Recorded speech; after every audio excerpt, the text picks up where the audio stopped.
This is the Wednesday, July 12th, 2023 morning session of the Portland City Council. Keelan, good morning. Please call the roll. Good morning. Gonzalez. Here. Maps. Here. Rubio. Here. Ryan. Here. Wheeler. Here.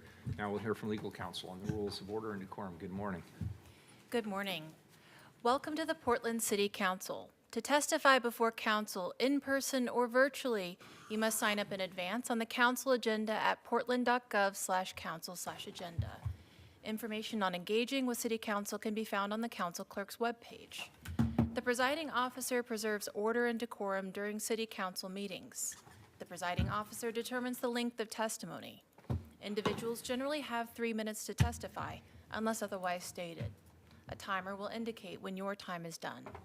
Disruptive conduct, such as shouting, refusing to conclude your testimony when your time is up, or interrupting others' testimony or council deliberations will not be allowed. If you cause a disruption, a warning will be given. Further disruption will result in ejection from the meeting. Anyone who fails to leave once ejected is subject to arrest for trespass. Additionally, council may take a short recess and reconvene virtually. Your testimony today should address the matter being considered. When testifying, state your name for the record. Your address is not necessary. Disclose if you are a lobbyist. If you are representing an organization, please identify it. For testifiers joining virtually, please unmute yourself once the council clerk calls your name. Thank you. Thanks a lot. First up is communications. First item 568. The first individual, please. Request of Elizabeth Keaton to address council regarding downtown and Measure 110. Elizabeth is joining us online. Hi, this is Elizabeth Keaton. I'm not a member of any individual organization or a lobbyist. I wanted to testify today because I work downtown and I was heading to an appointment and I noticed that there were 5 people shooting up, 2 people nodding off from drug use. And when I went to the small business that I was going to, windows were knocked out. And the person that I was going to see was worried about how they could pay their mortgage. And I was just, it's obviously concerning. And I know that there's been things that have changed since I first submitted to be testifying today. But I'm curious to know kind of how this council is looking to support some of the small businesses that are also being impacted by the drug use downtown, and just general ideas around revitalizing downtown, which is being significantly hurt with the closing of businesses and also the push to more remote work. Elizabeth, I'll answer your question. First of all, it's the number one issue in downtown Portland right now. There is no question that fentanyl is playing a huge role in criminal activity downtown. It's also killing the people who are using it. It's impacting the community at large, including the small businesses that you correctly reference. For the record, fentanyl use is now the #1 killer of adults under the age of 50 in the United States. The state of Oregon has the unfortunate distinction of having the highest rates of overdose for youth between the age of 15 and 19 using fentanyl. It's up 988% over the last 2.5-ish years, putting us #1 on the list in terms of the rate increase. Meanwhile, we are trying to rebuild infrastructure that does not exist in the state of Oregon by design.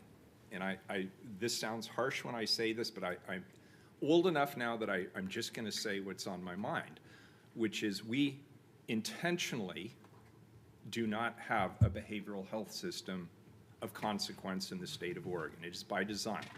It's been called out year after year over decades, and we've done very little to turn the tide. We only have 4 residential treatment facilities that are specifically for youth in our state. And so I will pledge, and I have pledged, to continue to push from the bottom up. We actually do very little around behavioral health or substance use disorder treatment at the city level.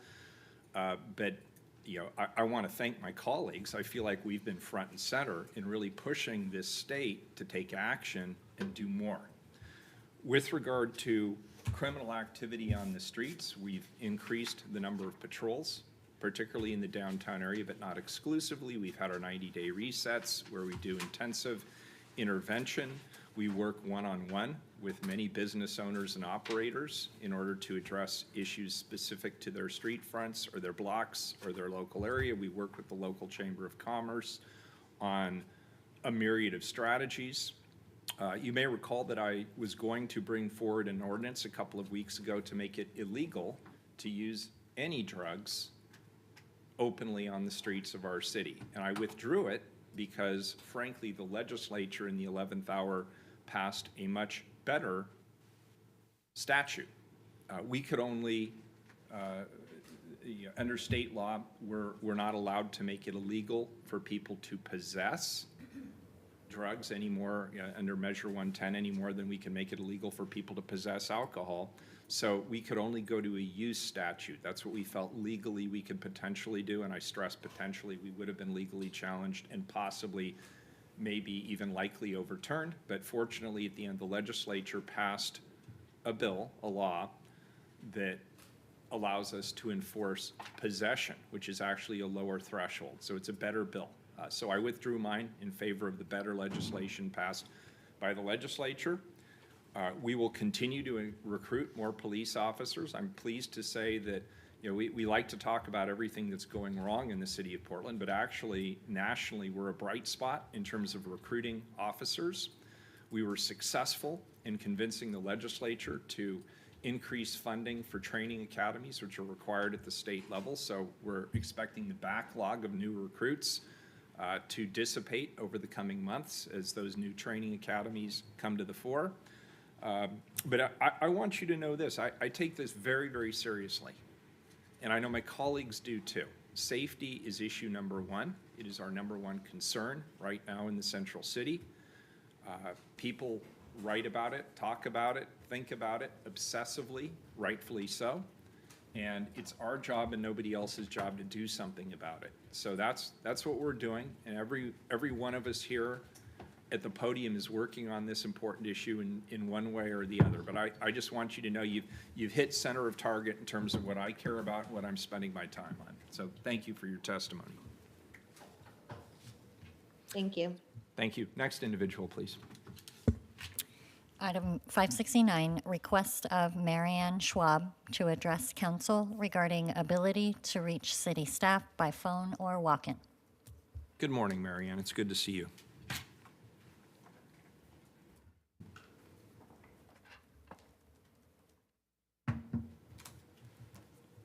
Thanks, Keelan.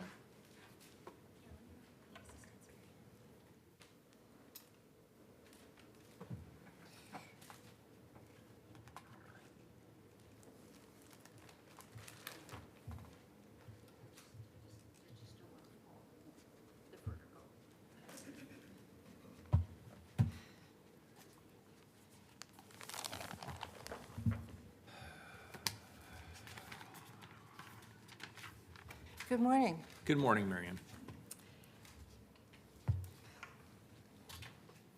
Don't start the clock until I figure out where to sit here. Okay. Fair enough. My name is Marianne Schwab. I live in the Sunnyside neighborhood, 1 block south of the Lawhurst Playground Park. It's been part of my family all these years. We've seen big changes. I'll not document them or list them. And currently, there is, I want to address with the Constitution here. I gave you copies of it just in case you want a quick reference it at home or whatever. And I want to also start by thanking John for putting together the City of Portland communication. My thing is communication. He went from this, for the people of Portland, and you can get the link, to this. It is very functional. He's hired 39 people, and I'm very thrilled to find out that they're in time will have 39 new trained people on the phone that know the city and will be there 24/7. That is wonderful. It took him a long time, a lot of tenacity, many, many city councils, but he stuck to it. That's what Marianne is attempting to do right now.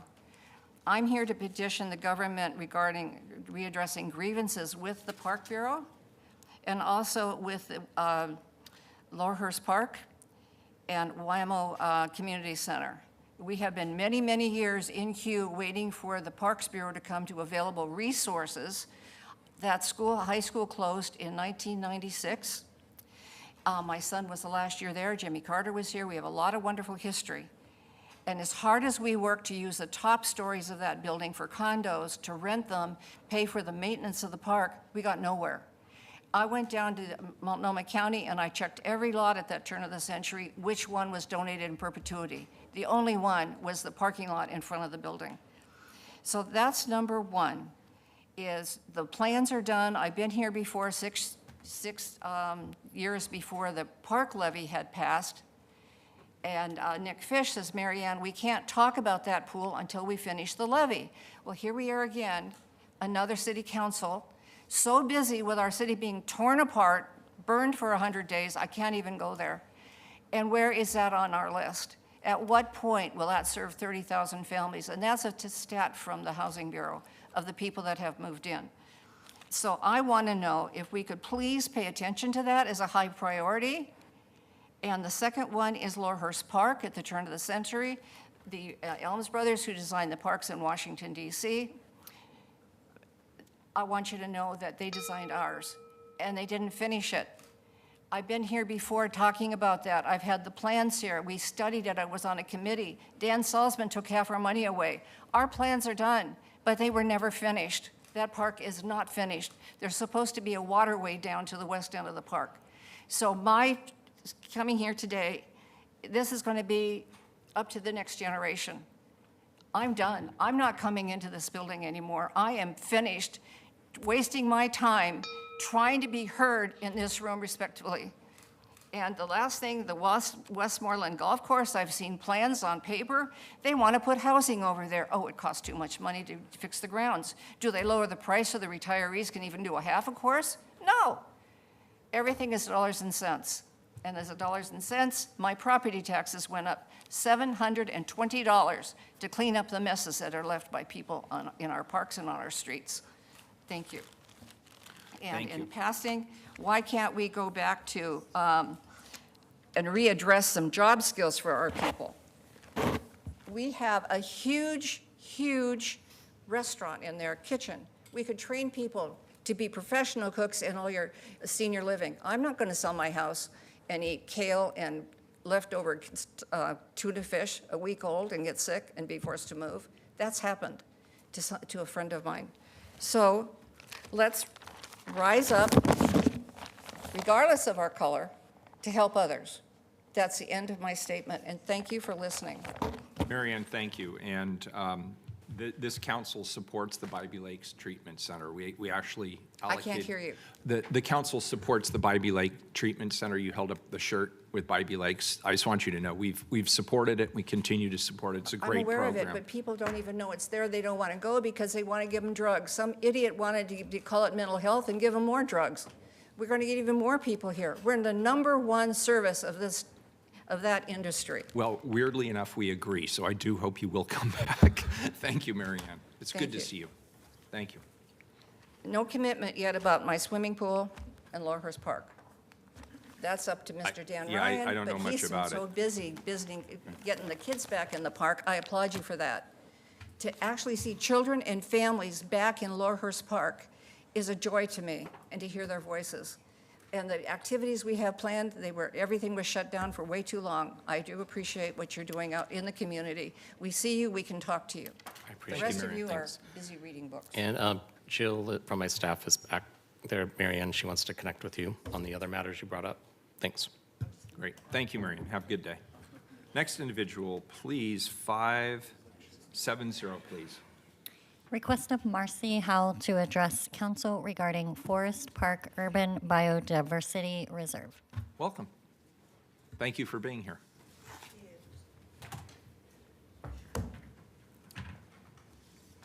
Good morning. Good morning. I'm Marcy Houle, hard name to remember. It looks like Houle, Hule, whatever. I want to bring you some highly positive news about Portland, Oregon, that often seems to get overlooked as we're bombarded with the problems facing our city, which I know you hear about. But maybe we just need to stop for a moment and see something right here, right before us, that makes Portland not only a shining example in the nation, but in the entire world. And that's not an exaggeration. Portland's Forest Park at 5,200 acres is a unique resource and one of the largest parks in the world and located just 20 minutes from downtown. No other city in the United States has anything like it in terms of size and the diversity of wildlife, birds, plants, and watersheds. It supports essential habitat for hundreds of native plants and birds. Many are species at risk. And at the same time, it extends these critical ecosystem services to our region. It also offers miles of outstanding hiking trails. Well, Forest Park was born 75 years ago through a vision, and since then it's taken constant vigilance to maintain this gift that we've been given. But what's important for us all to realize is what a spectacular resource this is for our city, and it continues to need our protection. Well, some of you know me. I'm a wildlife biologist and an author, and I've studied Forest Park for 30 years, and my appreciation for this natural sanctuary only continues to increase. And to help people recognize this amazing urban asset, I've just published a new book that I'm giving a copy to each of you. Forest Park, Exploring Portland's Natural Sanctuary, showcases the remarkable features of this place. Its ecosystem is unique among all temperate forests of the world. And a number of experts helped collaborate on this book, including many city employees from 3 city bureaus, from Parks and BES and Water. And you really should be proud of their wonderful work that defines how terrific this park is and why it needs our continued protection. And I only wish I could be giving a book to the late Commissioner Nick Fish. I worked with him for many years, and he was a champion of Forest Park and recognized the park's great value and the importance of its incredible management plan. He repeatedly said that wildlife studies and habitat studies needed to be done before there was any change to the management strategies. And I hope they will be, but we have been waiting for 28 years. But people always tell me they moved to Portland for many reasons, but one of the top reasons is because of Forest Park. And Peter Sagal from Wait, No, Don't Tell Me is coming here next week, and he speaks that his favorite thing about Portland is running in Forest Park.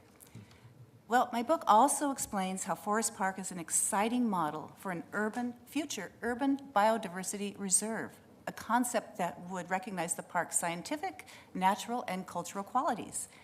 This concept is original, but it seems very fitting for the great resource that Forest Park is. But it requires a champion.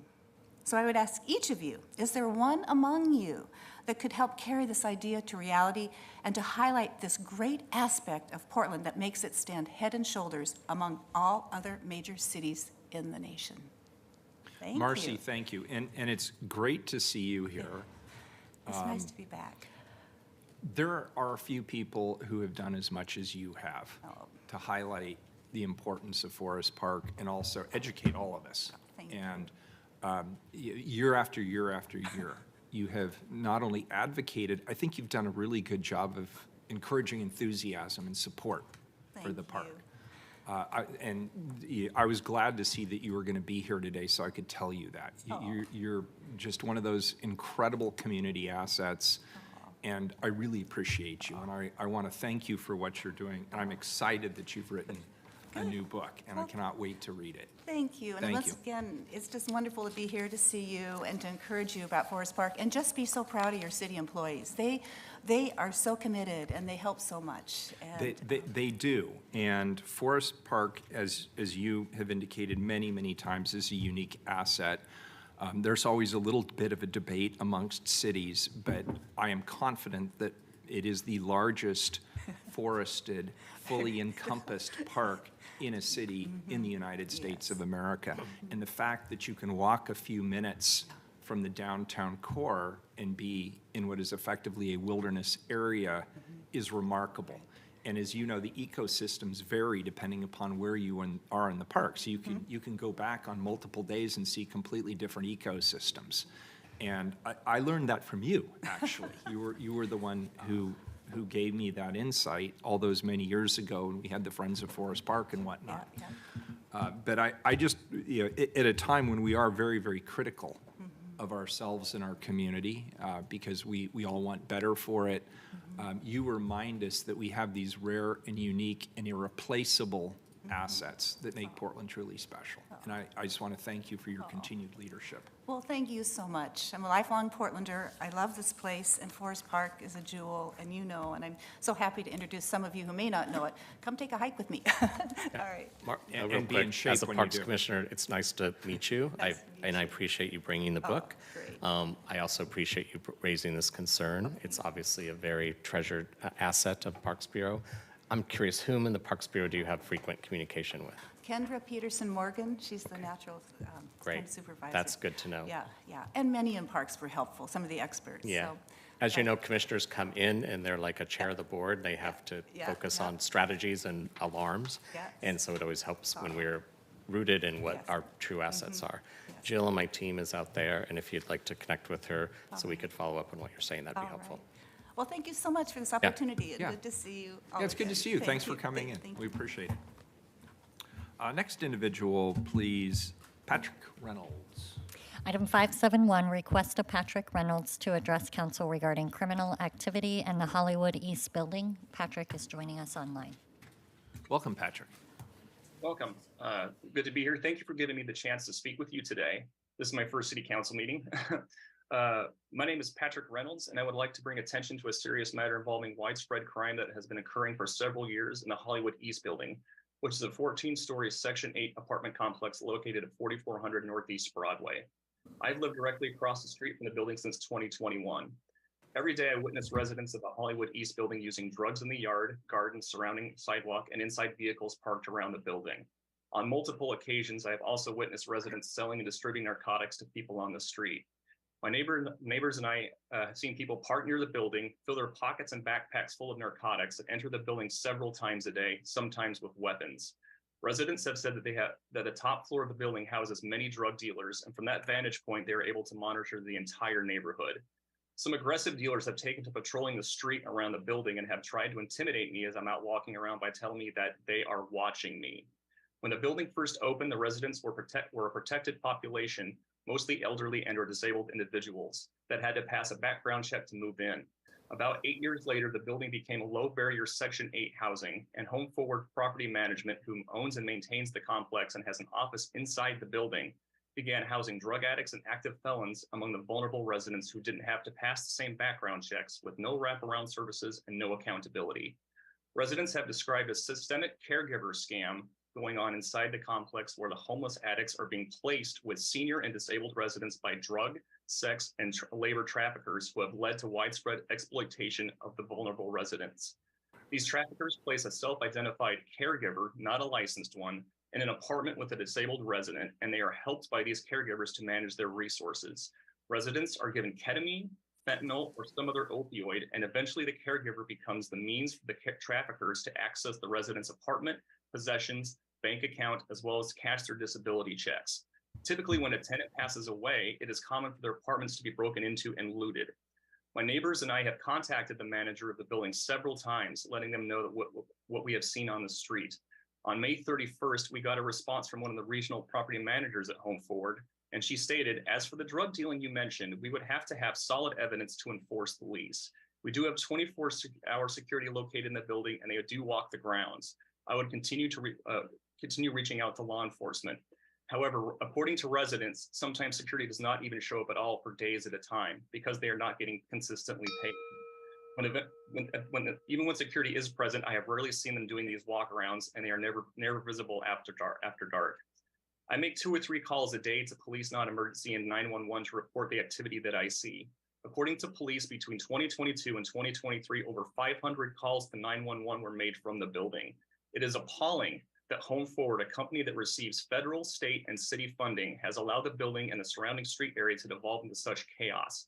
Their mismanagement will continue to keep attracting criminal activity and continue putting the safety of the neighborhood at risk. As it stands, Home Forward is failing the residents and by extension, failing the community. My goal is to motivate Home Forward to reconsider their policies and neglectful attitude towards the safety of its vulnerable residents, because my neighbors and I care about what happens here. Thank you very much for your time. Patrick, thank you for your testimony, and I'll just be the first to say it's obviously disturbing on the face of it. And There were a number of issues you identified, and I will direct my staff to look into it. I'm not as familiar with this particular contractor, this particular building, as obviously you are, but the circumstances you describe are unacceptable, and so we'll see what we can do about it. Thank you. Commissioner Rubio has a comment as Patrick, well. I just want to also echo that your concerns, my staff will work with the mayor's staff to follow up on some housing perspectives as well that you raised, and I'm sorry that you had to go through this. No worries. Happy to be here.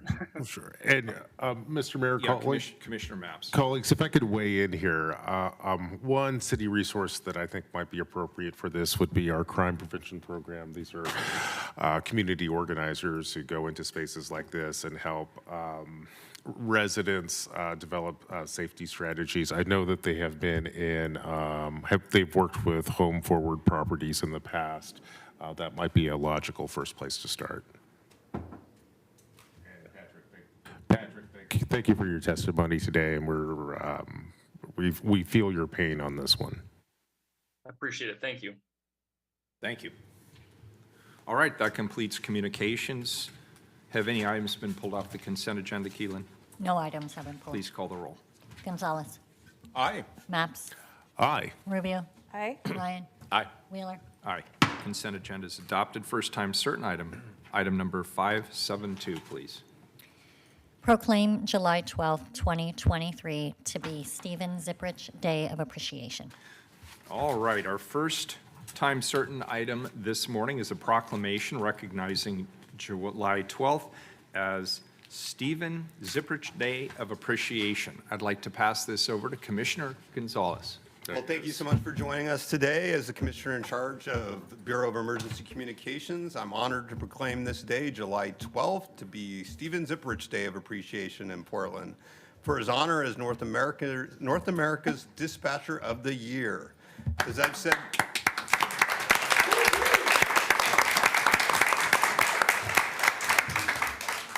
As I've said, before, Stephen and all of BOAC's call takers are our city's very first responders, 24 hours a day, 365 days a year. Stephen and his colleagues are seldom seen, but they are taking calls from the community to get the right response when it matters. They play a huge role in public safety in this city. We're here to celebrate Stephen's outstanding achievement and to celebrate Stephen not just being calm voice on the line, but an exemplary voice who relies on his extensive training and brings caring, compassion, and skill to the job. Our entire community is better for it. I know the past few years have not been easy for our first responders, and BOAC call takers sometimes get the brunt with the high call volume and hearing from more and more people in crisis. I want to thank you, Stephen, for being a great example of the best that our city can offer our community. We're truly lucky to have you on the team at BOAC. Now I'll pass it over to Director Bob Causey to recognize Stephen as well. Thank you. Good morning, Mayor and Commissioners. I'm Bob Causey, Director of the Bureau of Emergency Communications. A colleague recently said to me that our call takers represent the best of us. I want to congratulate Stephen for being recognized by the International Academy of Emergency Dispatch as the best dispatcher in all of North America. Stephen was selected in April as Dispatcher of the Year from among 51 other nominees across North America. The Academy is a standard-setting organization for emergency dispatch and response services worldwide and the leading body of emergency dispatch experts. This award is given annually to an emergency dispatcher who exemplifies excellence. To be nominated, a dispatcher must demonstrate incredible skill at their job, compassion for callers, involvement in improving 911 service, teamwork, and genuine care for their community. The BOAC Quality Assurance Team nominated Stephen because he demonstrates all of these attributes. He is representative of all the incredible call takers and dispatchers who work at our Bureau. His recognition puts a face to a part of public safety that is often never seen. Stephen brings a positive attitude, deep compassion, and demonstrates mastery in our policies and procedures and our protocols. He is well respected by his peers and is an excellent role model for everyone at our Bureau. Stephen, I am proud to have your skills and service at BOEC, and I'm fortunate that you choose to take on this challenging work in an impactful profession, day after day and year after year. You are a leader among your peers and an inspiration for all of us. Thank you for bringing your best to BOEC and to the community every day. Thank you. Hi. Thank you, Bob, Mr. Mayor, and Commissioner Gonzalez, the rest of you commissioners. I am Stephen Zipperich, and I'm normally at our 911 center in East Portland, and so this is a bit overwhelming for me, but I am honored to be here. I think just about everybody wants to be able to feel like they're helping somebody, and I am blessed that I get to be able to do that every day. Both of my daughters, who are here now, they know that I help people when they need it, and I'm proud to be able to tell them that I do that. I'm blessed to have a loving and supportive family, and some of them are here now as well. And when I leave work, I get to focus on them.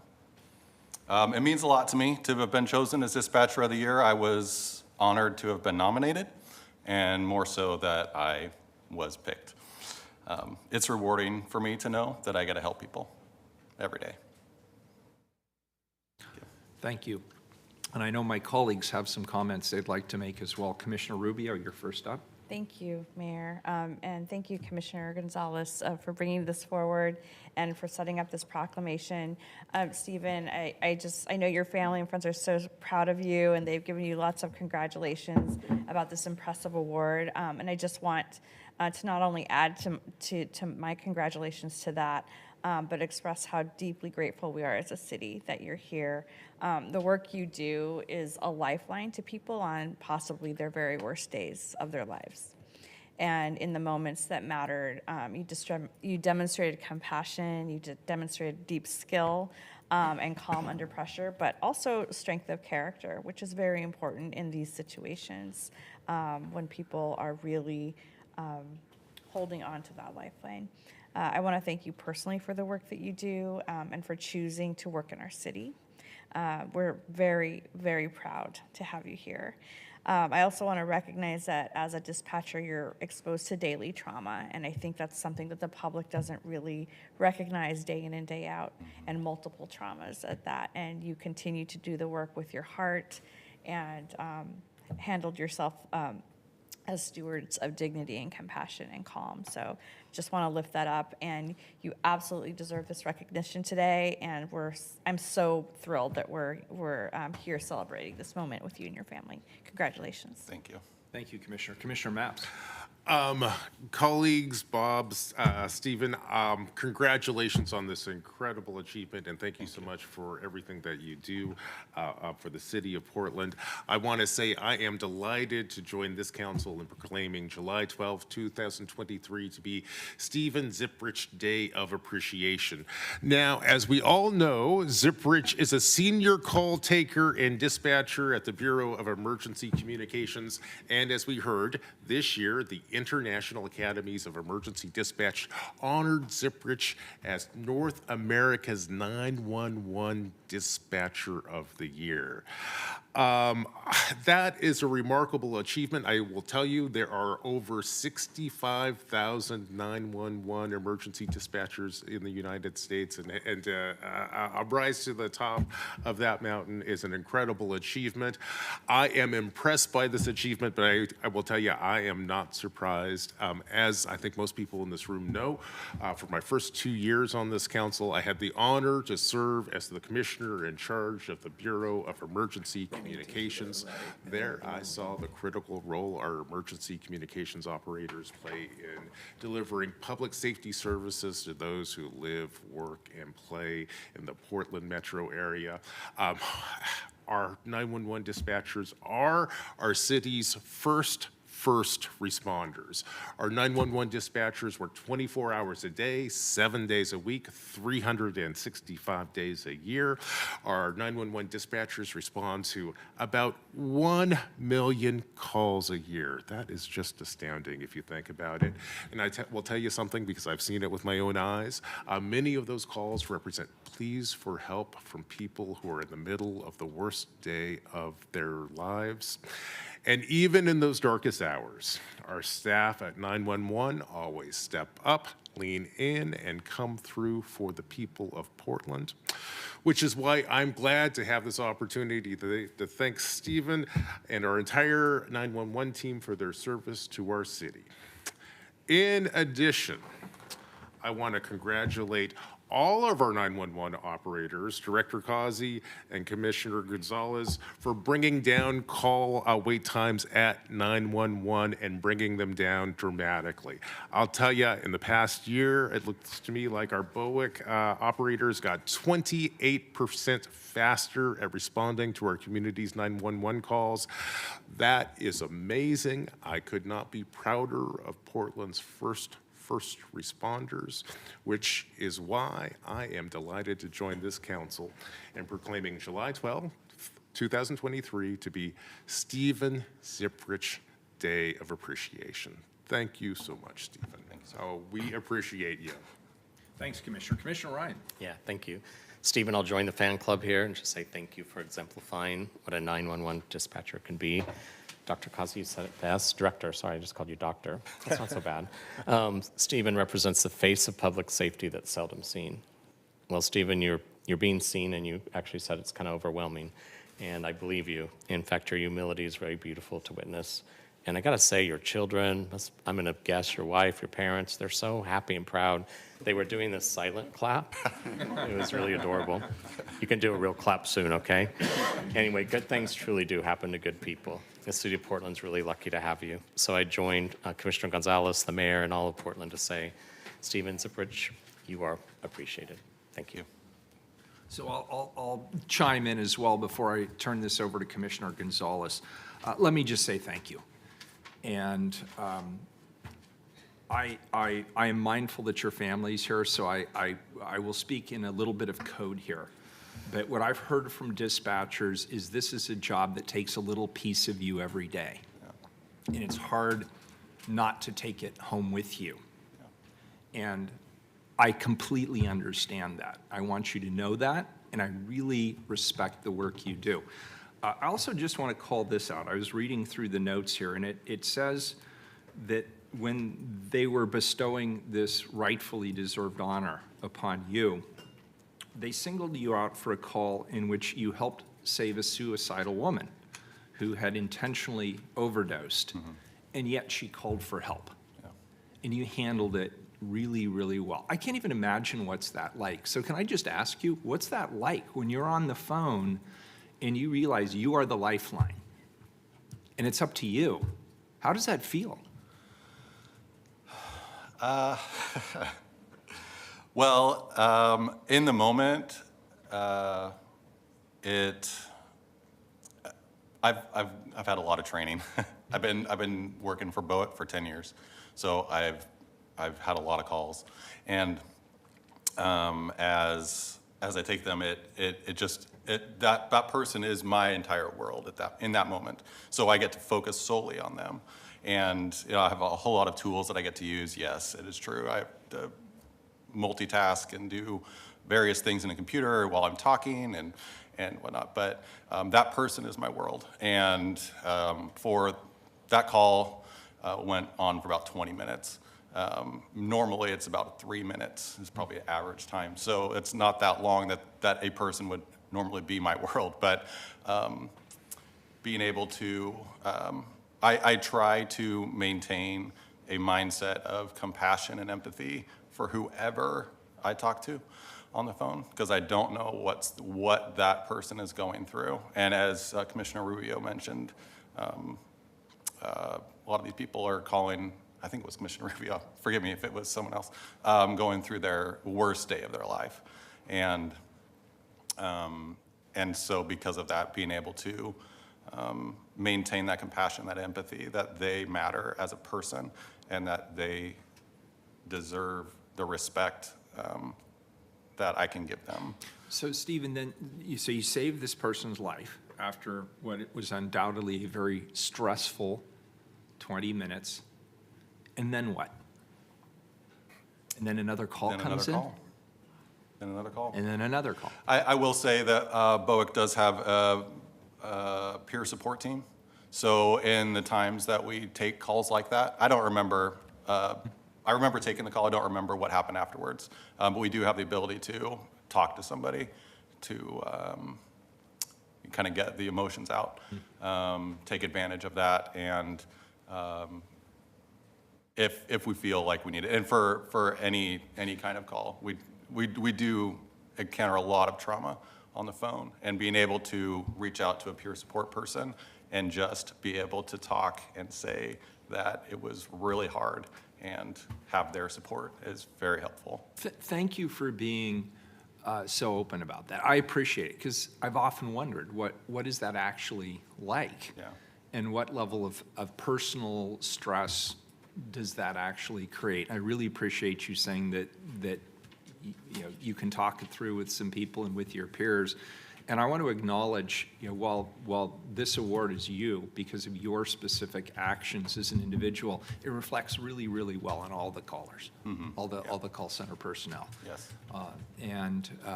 I just want to say how much I appreciate and respect the work you do. Thank you for that. So without further ado, Mr. Mayor, can I jump in? Commissioner Maps, please, yeah, go for it. I know this is Stephen's day, but I, as the former BOIC commissioner, I can't help myself. I have a question for Bob, if I may. Let me place this into context. Stephen and his colleagues answer about 500,000 911 calls a year, about 500,000 non-emergency calls a year. I believe, I've come to the conclusion during my time working with this bureau that we really need to get those non-emergency calls out of that building so Stephen can really focus in on the kind of life-saving calls that we heard about today. One of the things I'm particularly excited about that we heard about, at least in the papers, I think as recently as last week, is that the Bureau is bringing on artificial intelligence to help respond to some of those non-emergency calls. Bob, I didn't give you a heads up on this, but I was wondering if you can give us just like a 15 or 20 second update on how we're doing using artificial intelligence to respond to non-emergency calls, Yeah, and thus freeing up time for guys like Stephen to deal with the life-saving stuff. Happy to provide a brief update. We were able to test it, and the vendor, because so many calls came through that new system, the vendor asked us to turn it off so they could gather the data and determine if it was working. And from all accounts, that first round of testing was very successful. They're working on some minor tweaks to the system and plan on turning it back on tomorrow for another test, hopefully 2 hours this time, not just an hour, and then ultimately increasing the time as we go through the month. My hope is that by mid-month, we would be 24/7 with it, but because that initial round of testing, they asked to do a few more tweaks, probably by the end of the month. That's great news. In addition to recognizing Stephen and all the other call takers, I really want to express my appreciation and admiration for leadership over at BOIC and Commissioner Gonzalez for really helping reinvent emergency dispatch for the 21st century. You guys are really doing a bang-up job. Thank you, Mr. Mayor. Thank you, Commissioner Gonzalez. Well, I want to thank each of my colleagues for your kind remarks. At a time of crisis in our city, it is essential that we celebrate, support, and protect our first responders. I'll now read Stephen's proclamation onto the record. I'm going to do it a little bit fast so we have time for pictures. Whereas emergencies require police, fire, or medical services occur at any time, and whereas prompt police, fire, or medical response is critical to the protection of life and the preservation of property. And whereas public safety dispatchers in the City of Portland's Bureau of Emergency Communications are the first contact for our community's calls for help for emergency services. And whereas BOAC dispatchers are highly trained professionals with expertise in police, fire, medical, and Portland street response dispatch protocols. And whereas the International Academies of Emergency Dispatch set standards for emergency dispatch and response services worldwide, is the leading body of emergency dispatch experts. And whereas BOAC Senior Dispatcher Stephen Zipperich demonstrated leadership and positivity when BOAC implemented new emergency response protocols in May of 2021, which was a challenging transition for dispatchers. And whereas Stephen showed sophistication in marrying call taking with protocols used by demonstrating exemplary customer service, compassion, and professionalism. And whereas Stephen uses the protocols appropriately to keep callers, patients, and responders safe and informed. And whereas Stephen remained focused on proper procedure while showing compassion until help arrived on the scene in a dramatic incident where Stephen assisted a caller who attempted to harm herself and then called for help. And whereas Stephen was honored as North America's 911 Dispatcher of the Year for exemplary emergency dispatching and professional excellence by the International Academies of Emergency Dispatch, and whereas Stephen has consistently served as an exceptional role model for his peers, going above and beyond in his role, even under the most challenging circumstances, inspiring all city employees and setting a standard of excellence for all. And whereas we are grateful for the importance and life-saving work accomplishments by Stephen Zipperich and all BOAC dispatchers every day. Now, therefore, I, Ted Wheeler, Mayor of the City of Portland, Oregon, the City of Roses, do hereby proclaim July 12th, 2023 to be Stephen Zipperich Day of Appreciation in Portland and encourage all Portlanders to observe this day. Congratulations. Thank you.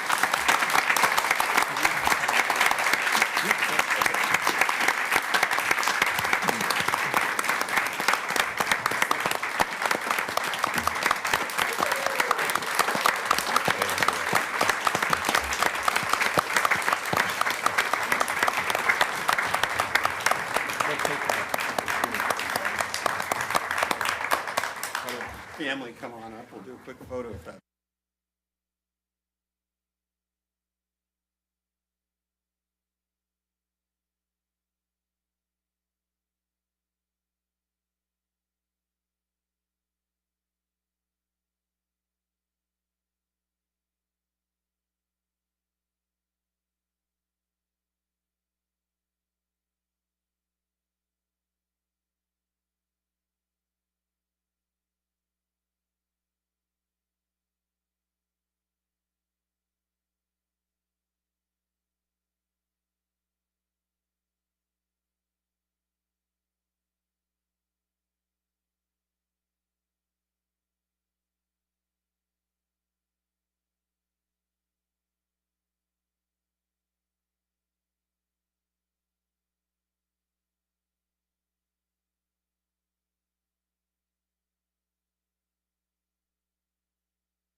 All right, Keelan will go to item number 573, also a time certain. Appoint members to the Portland Clean Energy Community Benefits Fund Committee. Colleagues, the Portland Clean Energy Community Benefits Fund, PCEF, Committee is charged with recommending the PCEF Climate Investment Plan to Council, as well as evaluating the effectiveness of the program in achieving its overall goals. Today, Council will appoint 3 new volunteer members and reappoint 2 current volunteer members. I'm happy to see that 2 of our 3 new appointees were able to join us today. I understand that they're going to share some remarks, which is great. Before we hear from them, I'm going to pass this over to Commissioner Rubio to share her remarks and introduce the presenters with us today. Commissioner Rubio. Great, thank you, Mayor. Colleagues, as you remember, PSEF was passed by more than 65% of Portland voters in November of 2018, who believed that we could invest in both climate and the community and set a new standard for what is possible when we work together. The Portland Clean Energy Community Benefits Fund is a testament to the power of community, and it's not only a model for inclusive climate action for Portland and our region, but also for the entire nation. The PSEF committee and staff have been hard at work these past few years, taking their lessons learned and building a stronger program. And to Faith, Ramfis, and Ramfis who are up for reappointment, thank you for your willingness to continue to serve this city. And thank you to Maria, Megan, Robin, and Michael, who continue to serve this city on the PSEF committee as well. Now, to Alicia, Paul, and D'Angelo, thank you for stepping up into this critical role on behalf of our communities. As we undergo historic changes in our city, each of you bring the exact voices, perspectives, expertise, and lived experience that we need at the table to continue guiding PSEF to fulfill its promise to Portland and its voters. You each bring unique experiences and perspectives on the challenges of climate change and will bring holistic, inclusive, and grounded approaches that prioritize the needs and perspectives of frontline communities.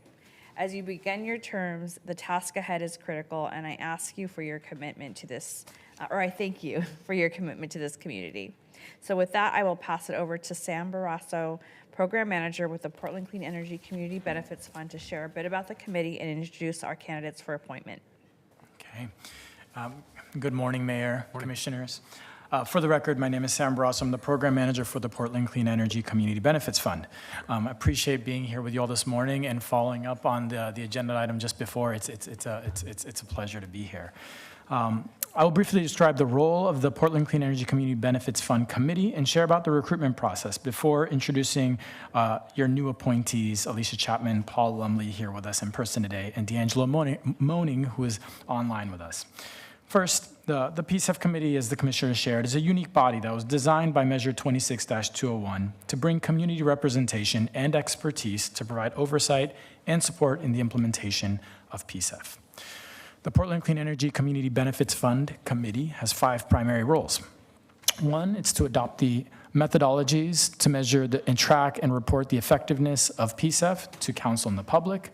2, it's to adopt workforce and contractor equity plans for the program. 3, it's to recommend the climate investment plan, a 5-year roadmap for guiding PSEF's investments. 4, it's recommending amendments to the plan. And 5, it's about recommending changes to the PSEF code to ensure the program is effective in meeting its purpose and the voters' intent. Additionally, the committee is uniquely responsible for nominating new members to the committee. Now, committee members are generally eligible to serve 4-year terms with no more than 2 full 4-year terms. And in particular, with this recruitment, the committee began their recruitment early this year, which resulted in 51 applicants expressing interest. Of those 51 applicants which were evaluated, they received a subset received written questions, were evaluated on those, and then a smaller subset ultimately were interviewed. Through these interviews, Alicia Chapman, Paul Lumley, and D'Angelo Moaning rose to the top as incredibly strong and qualified candidates that complemented the existing committee. Now, you all have read their bios, but I can wholeheartedly add that D'Angelo, Paul, Alicia will be critical to ensuring PSEF is implemented effectively and in alignment with the ballot measure. Now, before I turn it over to Paul and D'Angelo to share some comments, I will just add that Alicia Chapman could not be here with us today, but she wanted me to read this statement. And I'll acknowledge she's in Pendleton today voting with the Oregon Transportation Commission and regrets that she had already committed to the governor's office before she knew about this meeting. However, she wanted me to share that she is incredibly excited to work with the PSEF committee, you all, to help ensure there is strong community buy-in, awareness, and engagement going forward. And so with that, I will pass it over first to Paul Lumley and then over to D'Angelo Moaning to share a few remarks. Thank you, and good morning, Mayor Wheeler and Commissioners. It's a pleasure to be here today. I am a citizen of the Yakima Nation, and for the record, my name is Paul Lumley. I have extensive history working with Native American tribes locally, regionally, and nationally. I'm a former executive director of the Columbia River Intertribal Fish Commission, where we develop climate action plans regionally and nationally. Until recently, I was a CEO of the Native American Youth and Family Center, where we developed climate actions on the ground and in collaboration with our local partners. love NAIA and will continue to support NAIA. Currently unemployed for 2 more days where I'll become the CEO for the Cascade AIDS Project. It'll be on Saturday at Pride Festival. Hope to see you all there. During these past several months, I've learned quite a bit about this beautiful city of Portland, Oregon, as a commissioner for the Independent District Commission, and I look forward to delivering our final work product before the September 1 deadline. Thank you for your consideration being appointed to the Portland Clean Energy Fund Committee. Thanks, Paul. I think D'Angelo is with us online. D'Angelo, can you come on, turn on, and share some remarks? Absolutely. I'm having a couple issues with my camera. Hopefully I can get it to pop up. There you are. There we go. Sorry, it's a little blurry. I'm sitting at a window, but for the record, my name is D'Angelo Moaning.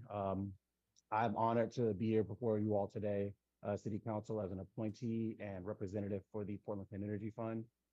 I'm a lifelong resident of Portland. I have a long family history in the city, tracing back to the late 1800s. My family's been involved in the city in many different capacities, and through the stories and the lived experience of those that have come before me, I've been blessed with the perspective of what has worked for impacted communities, what hasn't worked, what to do, and most importantly, what not to do. I currently serve as the Vice President and the Chair of Economic Development for our local NAACP, the Chief of Staff, and the Public Involvement Coordinator for a local Portland-grown construction company. And I'm the Executive Director of an event space, which I'm actually at right now in Northeast Portland. I've been fortunate enough to make many connections to different groups within our city.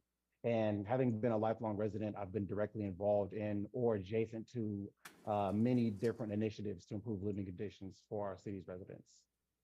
Whether that be through policy changes, business development, or economic opportunities, I've been able to play a small but impactful role in breaking down a lot of the silos that we have in our city.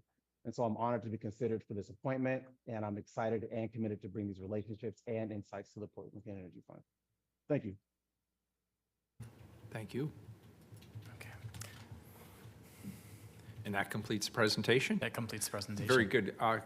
Let me just see, Keelan, do we have any public testimony on this report? We do. We have 4 people signed Why up. don't we go ahead and hear from the public testimony, and then we'll get back to discussion or questions. Thank you both. Thank you. Thanks, Sam. Thanks, Paul. 3 minutes each, please, name for the record. First up, we have Juan Vildasola. Yes, hello. Welcome. I'm going to read off my notes just so my nerves don't betray me. Hello, City Council members. My name is Juan Vildasola, and I'm a board member of the St. John's Neighborhood Association. I live at the bottom of Cathedral Park by the river, and I'm originally from Mexico. Monterrey, which is my city, has a dry river, so I'm very grateful to have the Willamette here. Monterrey also has heavy influence from the US, and our city planning Bible is a direct translation of the US Highway Capacity Manual. So when I lived in Monterrey, I struggled with transportation since I've never owned a car. I actually don't aspire to ever be a driver for 2 reasons. Reason number 1 is because cars produce pollution and cause deadly accidents. And the second is because I'm sick and tired of individualist solutions to collective problems. Car infrastructure, no matter where I live, has robbed me of my freedom to move around the city by reducing the transportation options to 1. St. John's is far from many places in Portland, and I once had to take a bus for 2 hours for a 15-minute meeting and then 2 hours to get back home. And that would have been a 31-minute drive. And until public transit commute doesn't take the same amount of time as driving a car, we will be living in a structurally classist city. And now I want to focus on a solution. During my time as an SJ&A board member, I learned about Frog Ferry. Frog Ferry would be a passenger ferry system with a stop in Cathedral Park, right where I live. The current service is very limited down here. TriMet has told SJ&A that they cannot send a bus down the hill because the streets are unsafe and they need to be repaired first. So Frog Ferry would be, Frog Ferry can get us downtown in 25 minutes. And then in downtown, we have many other transportation options like the MAX. It would be down at the river level. So my neighbor James, who's on a wheelchair and has been collecting signatures to get TriMet service down here, would be able to use Frog Ferry to move freely around the city. We're also in SGNA organizing block parties thanks to the help of PBEM, where we talk about emergency preparedness. And I also learned that in the case of an earthquake, when the bridges become unsafe, Frog Ferry could offer river transportation to and from the peninsula. So these are all the reasons why I support Frog Ferry, and I want you to support them as well so that you can partner with them and get federal funding. Having another public transportation option is good climate policy, and it would improve every Portlander's quality of life. You will also be soon appointing PCEF committee members, and I hope that you will look for individuals who want to innovate and support ways to serve Portlanders. Thank you. Next up, we have Jennifer Schloming. Welcome, Jennifer. Jennifer was going to join us online, but I don't see them. Is Jennifer here?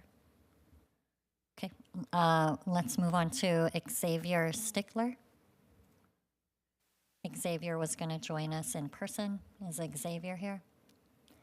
Okay, let's move on to Dustin Grant Hens. Welcome. Come on down, take a seat. Just name for the record, please. Thanks, Dustin. Again, my name is Dustin, middle name Grant, last name Hens. I have some issues with clean energy around here in our community down at Hollywood East also. Some of the concerns are the inserts being used around meters with phones. So as you can see, that is still energy in one way or another, and it's not a productive type of energy actually. In fact, it hinders healthcare in a lot of different senses.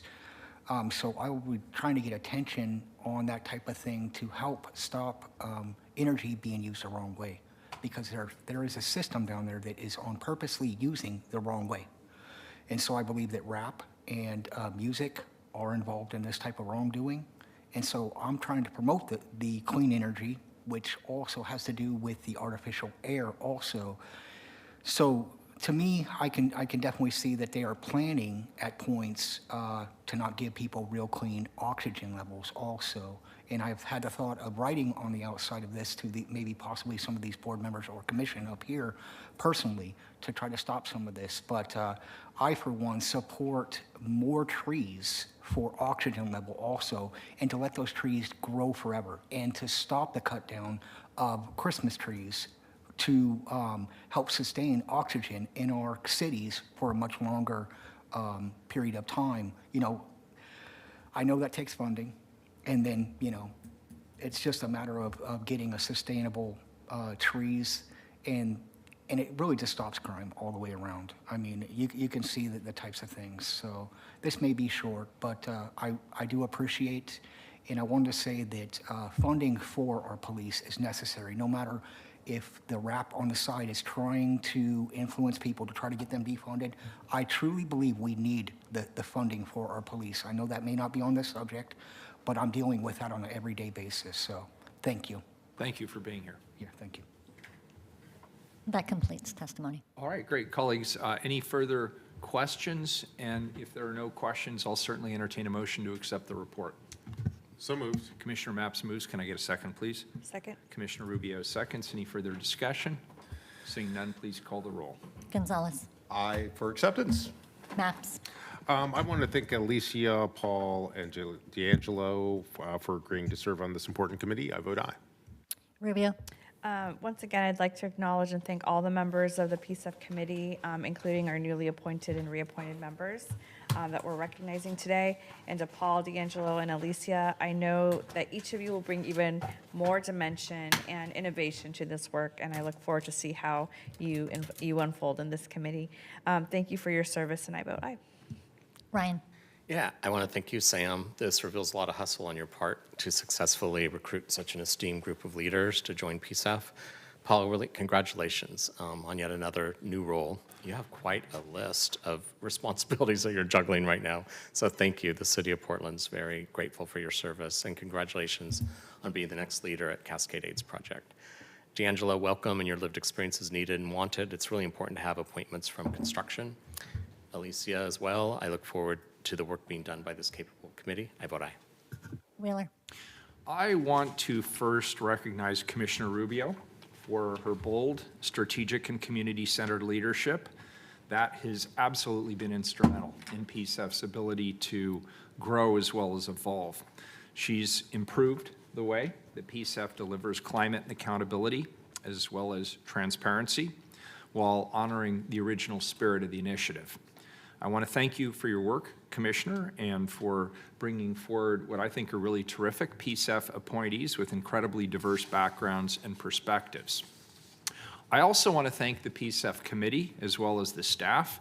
You've been hard at work now for several years. You've taken the lessons learned and you're building a stronger program. And I just want you to know I see the hard work that you're putting into it, and I believe it's paying off in spades. So thank you.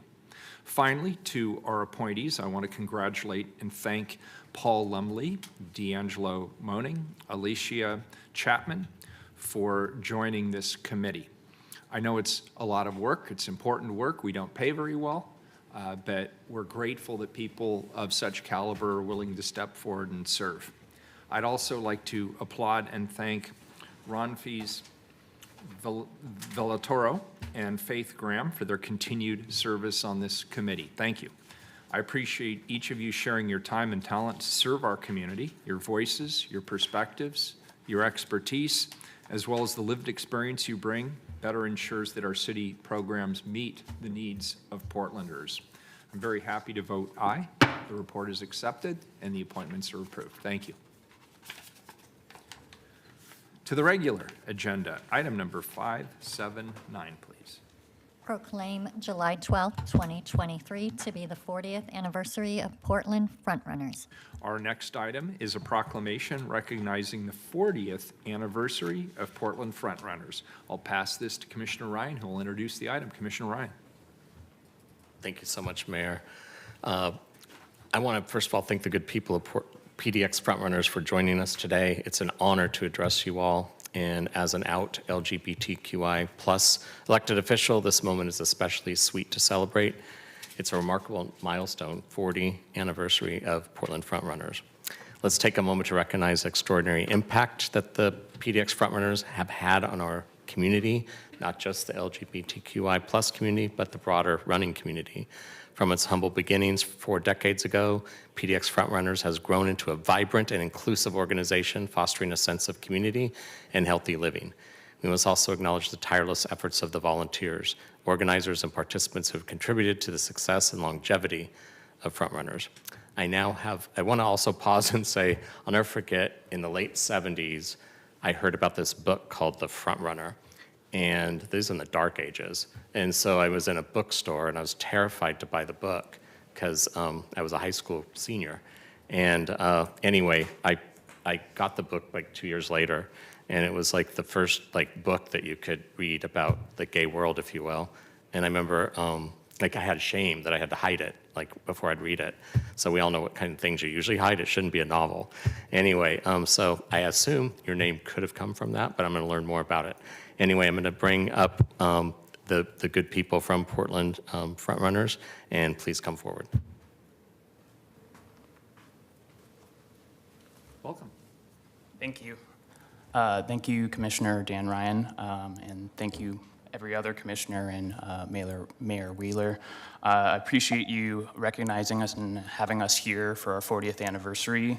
Dan, you were right on the mark for our name coming from that 1970s From that novel? novel. I read it myself a few years ago. 70s novels does have some dated terms and might not pass the mark these days, but it's still a very emotional novel and it has a lot of relevance to our organization and speaks to what we're aiming for, finding acceptance in our activity and really finding a space in sports where LGBTQ identifying individuals can feel safe to participate in a sport and be encouraged by peers. I also want to give a quick thanks to the rest of our voluntary board. We're a nonprofit, none of us are paid, and they're here today in the back of the room. So thank you, Joe Jenkins, our vice president. Thank you, Chris O'Grady, our secretary. Chris Mason, our treasurer, and Arjun Vire, our communications officer, and my former roommate. I appreciate all of your help. I couldn't do it without you. A little bit about us. We did get our start 40 years ago, back in the 80s. As you might assume, in the 80s, it wasn't necessarily like we had complete acceptance, or, there was definitely a connotation that was kind of assessed with us. I've spoken to members that have been around since the 80s and still participate to this day, and they talk about when they did Hood to Coast, they were referred to as that team for being different, or not expressing themselves in the most masculine way, because that's what you're supposed to do in sports. We were just comfortable being ourselves and encouraging each other, and that's something we still try to do and strive to do to this day. Beyond just our weekly runs that we do, we also put on the annual Pride Run each year. We just did it last month. We had a tremendous turnout, over 350 people. Poison Waters was there emceeing, and I think she's busy setting records right now down the road. So I always appreciate her appreciation and our ability to work with our community. It's funny, we often joke internally when we're just trying to figure out business, like, oh, why are we working so hard? This is just a running group. And we know it's a lot more than that. This is really a place where people can find the way to be themselves, feel comfortable being active and being encouraged by others. And it's really a place where people can find community. Especially in the past few years, I think a lot of people kind of lost track of where they are and who their friends are and their ties to the community with COVID. Everything was so distant. A lot of our business is behind computers now, so having a space where we can all physically get together, share our passion for running, walking, it's really important. I really appreciate everything that we do. Beyond that, we also like to find an opportunity to give back to the community. So we do our weekly run down at the waterfront, and we hold that space dearly. It's a very beautiful waterfront, and our way of giving back, we regularly volunteer with Solve, do cleanups when we can. The area accumulates litter over time. It's on the river. There's stuff coming from downstream, and that's one way we like to give back. We've done trail maintenance with Forest Park Conservancy. They're a fantastic group and stewards for Forest Park, and we love to trail run out there. So when we were thinking about our 40th anniversary, we knew we wanted to do something for the community. And we had lots of internal conversation of what does this look like? We want something that inspires people to be out, be active, and enjoy recreation. So we went to the city, we were throwing around some ideas, we were talking about what can we do down at the waterfront to really inspire people and really speak to our organization and also give back. We had some conversation with Parks. They were telling us, oh, we could maybe do a bench. And we were like, oh, I don't know if that's the best idea. We're an active group. We want something that shows that. And with some deliberation and figuring out what to do, we decided on doing a street mural that embodies the active nature and multimodal nature of the waterfront. And I think we prepared some photos from that. We just finished last week our street mural. We're really happy with how it turned out, and I hope you all have an opportunity to go down to the waterfront. Here's a photo with our artist. This is Marco Empuero. He is one of our members, and we been working on this for a while. It took a while to get all the ducks in a row to make it happen, but we were so happy with how it turned out, and we're really happy for all the community members that participated in the event. We really hope this inspires people when they're down at the waterfront to really enjoy and be in the moment of being active and doing what makes people happy. So thank you again for recognizing us in our 40th anniversary on this day. I know this is a small part of your day, so I appreciate your time. Thank you for being here. Very good. With this, and does that complete the presentation? Yes. Very good. With that, I'll turn to my colleagues for any comments they may have. Commissioner Maps, you're up first. Thank you, Mr. Mayor, and I want to thank our testifier today and Commissioner Ryan and the mayor for bringing this item forward. I'm delighted to join this council in proclaiming July 12th, 2023 to be the 40th anniversary of Portland Front Runners. As we heard today, Portland Front Runners is a running and walking club, and Front Runners is one of the oldest gay organizations in Portland. This group was founded in 1982 by Keeson Lowry and Kenny Davis. Back then, the group held runs on Tuesdays and then shared a meal afterwards. 40 years later, as we've heard, the Portland Front Runners continues to host weekly runs. I believe there are runs on Tuesdays at 6 on Terwilliger Boulevard and on Saturdays at 9 a.m. On the waterfront. I will tell you, I've looked at that run route. It's one of my favorite in the city. And finally, I believe on Sundays at 10 a.m. they host trail runs in Forest Park. As we also heard today, Forest Park is an incredible resource, and I encourage everybody to go out and get active and enjoy that. In addition, I encourage all Portlanders to celebrate the 40th anniversary of Portland Front Runners by participating in one of their upcoming runs. To learn more about the runs, you can visit their website at pdxfrontrunners.com. Thank you very much. Thank you, Commissioner Maps. Commissioner Gonzalez. Well, thank you for being here today, representing a wonderful group with an amazing story and history, and I'm sure an incredible future here in the city of Portland. I've always been a believer in sports and recreation, really bringing disparate folks together in a way like no other. The successes of this group for 40 years really speaks to the strength and bond of this community in Portland. And more broadly, we as a city will always have your backs. Beyond being a place for similar folks to connect, thank you for the community service that your group provides. Making our city clean and healthy is truly a team effort. So thank you for putting in that work. And thank you to Commissioner Ryan for allowing us to recognize this amazing group. Thank you. Thank you, Commissioner Gonzalez. Commissioner Rubio.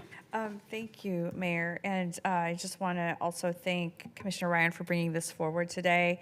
Congratulations again to Front Runners for this incredible milestone. For more than 40 years, you're providing LGBTQIA+ Portlanders with a safe and welcoming space to be healthy and socialize. And you're also, what struck me is you're very important because you offer that very different kind of connection. One that's not just about fitness and outdoors, but it's being inclusive of people of all walking and running levels. And there's a social aspect that you can't ignore, you know, that it's helping to build friendships, but it's also helping to be a support for each other. And also, from what I've understood, even a few relationships have come out of the group as well that will last for years to come. So in this way, it strengthens community in Portland in a very profound and important way. You know, we're gearing up for Pride weekend, and I want to thank you for your longtime contribution because you're a part of the legacy of this community, and also for continuing to lead the way. So, and in a way that's also uniquely Portland as well. So for that, I just want to say congratulations again on this wonderful milestone. Very good. Thank you, Commissioner Rubio. Commissioner Ryan. Yeah, I just wanted to acknowledge you, Jordan Washington, as the president. How long have you been the president? I've been president for 2 years, and before that I was doing communications for the group. Great. Well, you're making a difference because you can see how the group is definitely doing some direct action service work. And so thank you for your leadership. Portland's in a place where we need all the helpers to come together to do positive change, and you're definitely a leader, a part of that system. So I really appreciate it. And as your queer city commissioner, I just want you to know I stand firmly behind PDX Front Runners. I did laugh a little bit, Commissioner Rubio, because you mentioned, anyway, yeah, I ran with Front Runners a little bit in the 80s. I was happy to hear that now you offer walking as well. Okay, great. My point is, those who play together, stay together, builds positivity and community, and just congratulations for this milestone. It's a big deal. And the next 40 years, we need you to keep going strong. So I'm glad that you're in a leadership position and you have passion and focus, and we appreciate you. Thanks. Thank you. I really liked your remarks. you're right, we've become isolated. And we've lost our sense of community. And that's not a criticism of Portland. I would argue nationally, I would even argue if you look at some of the international trends today, it's because we've lost our sense of community. And we realized over COVID that there was a great mythology about all of us that isn't true. We're not as resilient as we like to think we are. And the truth is, we need opportunities to reconnect as human beings and come back together. And you offer an extraordinary opportunity, and I was sort of appreciative of what Commissioner Rubio said in a uniquely Portland way, because we do love our running here. Sure do. And earlier on, you heard about the trails in Forest Park, and then you mentioned that as also being something that you appreciate. There's a lot of intersections here. And the LGBTQ+ community is an important community here in the city of Portland. And today, it's easy to forget the history, the true history. And Commissioner Ryan reminds us the true history. You're not given space, you have to make space. Sometimes that's just the hard reality. And you've done it, and you've held it, and you've grown it. And I am so appreciative of not only the opportunity you bring together for people to enjoy what our community has to offer, and you've supported important events in our community, but you've also brought people together who could feel alone, but now know they're not, and that they never were. This is a really great thing to celebrate 40 years, and thank you for everything you do. And now, on behalf of the City Council, and by extension the city, it's my honor as mayor to be able to read a proclamation honoring this important occasion. Whereas for over 40 years, Portland Frontrunner's ongoing mission has been to promote good health and to provide a safe space for the LGBTQIA+ community to socially interact through physical activity as well as club events. And whereas the Portland Frontrunners have put their best foot forward by creating a positive social environment that encourages everyone to find the joy in physical activity. And whereas the Portland Frontrunners have fostered cross-generational connection and mentorship with members ranging in the age from their 20s all the way to their 80s, Commissioner Ryan. And whereas the Portland Frontrunners have built and continue to grow a local physically based community that shares their love for our city in an increasingly digital world. And whereas each week, rain or shine, the Portland Frontrunners have run and walked routes that highlight the city's recreational amenities, including the Veracats East Bank Esplanade, Dunaway Track, Forest Park, and many, many other locations. And whereas the organization has actively supported local businesses by hosting post-run socials at coffee shops, bars, and restaurants, contributing to the local economy and pandemic business recovery. And whereas the Portland Frontrunners have acted as stewards of the trails by hosting cleanups on the waterfront and trail maintenance in Forest Park. And whereas each year, Portland Frontrunners host the annual Portland Pride Run, an event that fosters unity, fun, and pride in our city and in our people. And whereas to celebrate their 40th anniversary, Portland Frontrunners plans to give back to our city by commissioning a piece of artwork to inspire people to be active, which will be painted at the intersection of Southeast Main Street and the East Bank Esplanade. Now, therefore, I, Ted Wheeler, the mayor of the city of Portland, Oregon, the city of Roses, do hereby proclaim July 12th, 2023, to be the 40th anniversary of Portland Frontrunners in Portland, and encourage all residents to observe this day. Thank you, and congratulations to you and your peers. Well done. Thank you.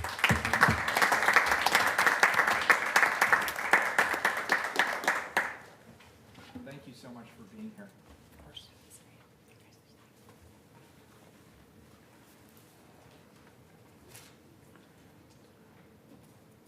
Item 580, please. Thank you, Mayor. Will you also check to make sure you're unmuted? Thanks. Technology. Authorize 580, letter of please. agreement between City of Portland and Portland Police Association for the Bureau of Emergency Communications extending Emergency Communications Dispatch Trainee Certification Pilot Program through the end of fiscal year 2023-24. Speaking of BOEC, colleagues, this is an emergency ordinance to extend the pilot that we began last summer to support BOEC staffing as well as training needs. With us today are Anne Marie Kevorkian, Maddie, as well as Bob Causey to present the agreement for council approval. Welcome, and welcome back, actually. Good morning. Well, I'm Anne Marie Kevorkian Maddie. I'm with the Bureau of Human Resources Labor Relations, and I'm joined by I almost said doctor too. You're Dr. Causey today, Director Causey. Mayor and Commissioners, thanks for the opportunity for us to speak this morning. Just an overview briefly. In September of last year, we entered into a pilot program to allow to pay double overtime, both voluntary and mandatory for all operational overtime, and also to increase the full-time coach premium pay to 14% to provide an incentive for coaches to provide unrestricted training to new hires. That pilot ended June 30th, 2023. So this emergency ordinance would provide a one fiscal year extension of that pilot, retroactive to July 1st, 2023, ending June 30th, 2024. We have an interest in extending the pilot, and I'll let Bob speak here in just a moment, to provide double overtime pay for all those operational overtime needs. It's proven effective in incentivizing employees to voluntarily work overtime, which allows a minimum staffing level needed to sustain the critical training needs. I'd like to further state that the city and the PPA are in current successor negotiations. We're pretty close to wrapping up our tentative agreement, and this is part of that discussion in the interest of extending the double overtime pilot to continue allowing for those critical training needs to be met. This pilot does provide a termination clause for 30-day written notice to the parties in the event that this pilot is no longer needed. And the exciting piece, I suppose, is the cost for this. $770,000 is the estimated cost for a one-year fiscal extension. Cost of the training pilot was not included in the Bureau's fiscal year adopted budget. However, the Bureau does have earmarked savings, vacancy savings for this purpose. Thank you. Yeah. And Bob? Yeah, thank you. Good morning again. For the record, Bob Causey with the Bureau of Emergency Communications. As mentioned, we're seeking an extension to the current pilot in order to continue the positive traction that we've experienced of late. Prior to the pilot and due to continually increasing 911 calls, BOEC was canceling training to the extent that in most weeks we were only providing an average of 62.5 hours of total police dispatch training because we needed those trainees to not be in training but to answer the 911 calls. So we were only averaging about 62.5 hours of dispatch training, which slows the entire pipeline down. Once a trainee is certified in police dispatch, they actually count on the schedule. We can actually assign them to a specific shift. So we had a bottleneck at the time. As a result, little to no progress was being made in police dispatch training. And due to the pilot, training time has doubled or even tripled in some weeks. And we're now beginning to celebrate routine certifications at police dispatch. In fact, we have 5 more on tap over the next couple of months that we're going to be, hopefully, barring any unforeseen circumstances, celebrating. Additionally, prior to the pilot, employees were being forced to work overtime with a bureau-wide average of over 303 hours a week of forced overtime. Forcing employees on overtime has negative impacts to work-life balance, health and wellness, and of course, employee morale. After the pilot was implemented, employees volunteer for overtime based on their schedules and the Bureau's needs, which has resulted in half the forced overtime that we used to carry. I believe we're nearing the end of a very long and difficult road in staffing our 911 center. This pilot is helping our nearly 50 trainees get certified more quickly and helps alleviate the burnout that our staff has been experiencing. Thank you. Thank you. And does that complete your presentation? Yes. Very good. Commissioner Gonzalez. I just want to highlight a couple of pieces. This has been an incredibly successful program for BOAC. We have made significant investments in our pipeline of call takers and dispatchers with this investment. It is not a small price tag, but it will pay off for years to come. And do appreciate this is essentially a one-year extension with the sunset and expectations on this 2x over time. So I recognize the not a small investment, but we're getting payout in the city of Portland. It makes our city quicker to respond and safer. With that, I'll turn it over to my colleagues. Commissioner Mapps. Bob, great to see you here again, and it's also great that you have so much good news to bring us. We got the North American Call Dispatcher of the Year. As I noted earlier, at least when I look at the, I think it was probably May to May numbers in terms of how long people are waiting on hold, our call wait times are down by about 28%, and I think today I just heard that mandatory overtime has fallen by about half. So something really remarkable is happening in this space, and I want to congratulate you and the commissioner in charge for all of your great work. I wonder if you could just quickly educate us about the trends you're seeing in terms of call volume over at BOAC, especially as this summer. It's summer's always kind of a busy time. How are we doing? Are things calming down out there, or do you guys remain pretty busy? I wish I could say call volume's going down. It's actually averaging the first half of this calendar year, about 5% increase. Depending on the month, we had looked early on in the calendar year that call volume was stabilizing, maybe even going down a little bit as we started experiencing the warmer weather early this year. Calls started increasing in some weeks as much as 18 or 19% compared to the same week last year. So we're still seeing an increase, and right now it's averaging about 5%. Thank you very much. I think that's one of the reasons why it's really important for us to pass this ordinance. You know, one of the ways we manage call volumes is to bring on more staff so that we can pick up those phones faster. I know we're trying to get to those calls in a matter of, you know, a couple of dozen seconds, or let's just say a dozen seconds. We're not quite to a dozen seconds yet, but we are getting much, much closer.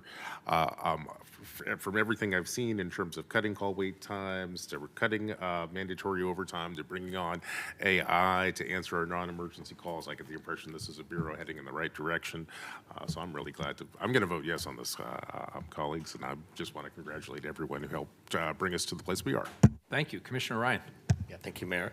Good to see you again, Dr. Kase. This is your big day, Director. I know earlier we saluted and gave a lot of attention to Stephen because he deserved it. And that was also a reflection of your whole team. So first of all, thank you to your staff. Thank you. And also great news, everything's trending in the right direction. I'm supportive of this. Just a couple of questions. A lot of us are, and the constituents are still aware of the backlog. And like when we bring new police officers on board and it takes a while to get them trained and actually on duty, if you will.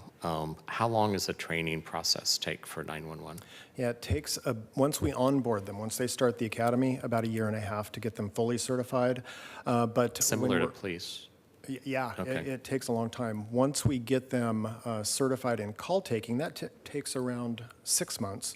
But then that magic moment when they're certified in police dispatch is another 6 months or so. So after about the year mark, that's when we begin celebrating that batch of trainees' certifications in police dispatch training. And that's where they actually count on the schedule, like I mentioned earlier. After that, they go into fire dispatch training and finish things up. Great. So if we want to keep the momentum going, as Commissioner Mapps just mentioned, yes, we're trending in the right direction. We need this year extension. Yeah. Okay. And so it's helpful to see how those two are connected, correct? Yeah, they're absolutely connected. We are, right now we have 22 vacancies and almost 50 trainees. So if you look at that, really about half of our staff is in training. But they're all in various stages of training. From brand new, sitting in the academy right now, we have 9 folks in the academy. We graduated 15 a little over a month ago. And that group of 15 has started their call taker training. They're not certified in call taking yet, but the groups ahead of them are certified in call taking, and they're in police dispatch training. And we track it through getting into the weeds too much here, but multiple phases in training. And once they're in phase 4 in their police dispatch training, that's where we start estimating a date for their completion. When they're completed with phase 4, they're basically working on their own with spot monitoring from another coach and or a supervisor. They have a week in phase 5 where the spot monitoring occurs, and then they're certified. I appreciate this dialogue. I think it's important. Why we are extending it is actually some of the factors that we're discussing right now. Yes, yeah, we don't want to cancel that training. Yeah, and then another question I have is, it's always a lot of, the public really likes also the 311 system that we're building. And so what's the relationship between your callers and 311? Just explain that to the public. Yeah, really a lot of the calls that we take on our non-emergency line really can be handled by the 311 program. And right now there's some duplication of services until we're able to get to a point where we have a robust community education campaign. I've mentioned this before that I would like to see, and again, it's my opinion, it's my vision, where 911 is for emergencies and 311 is for everything else. At that point, then, if it's a non-emergency that needs dispatch, the 311 call taker can transfer the caller to us so we can set up a call for service. Thank you. Thank you, Director. Having these 2 factors in the discourse this morning I thought was important, so we could see how this transactional vote we're taking is connected to a better system that we're building. Yes. Thank you. Do we have public testimony on this item? We have 1 person signed up, All right. Mark Porras.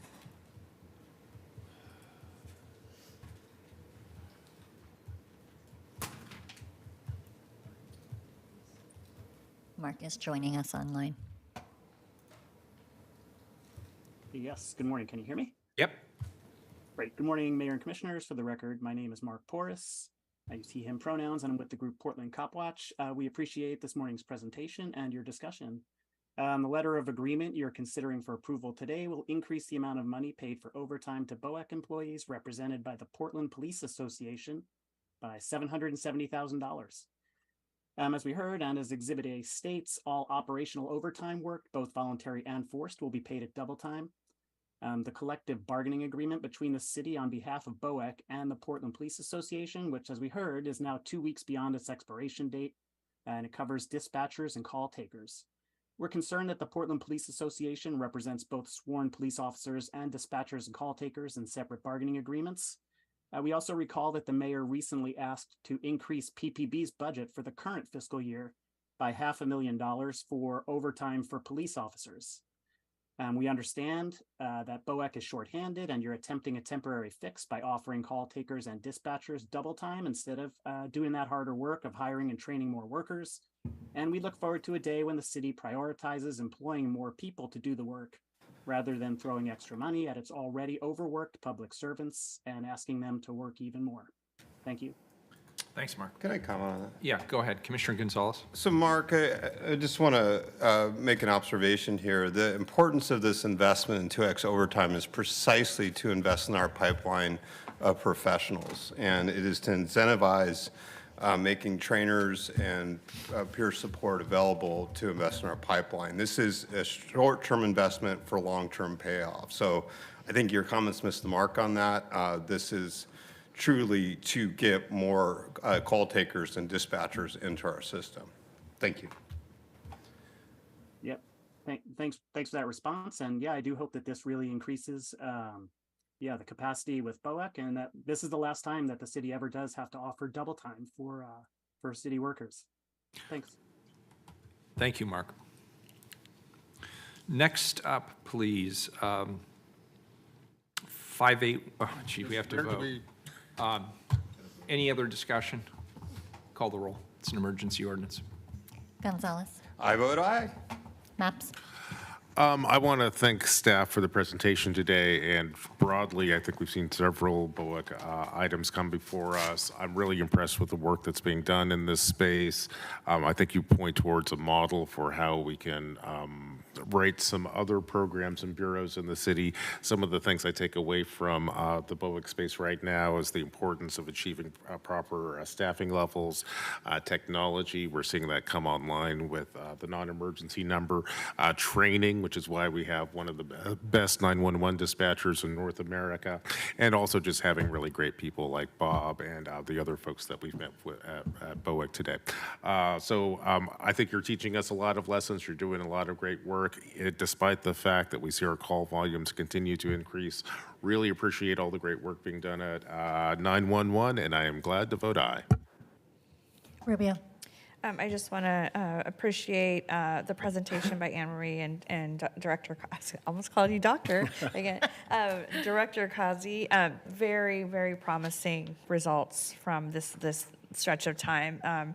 Very interested to see how that unfolds, and I'm glad that we're finally supporting the employees and the way they need to feel supported to do their job because they give so much in this job. So I'm very happy to vote aye.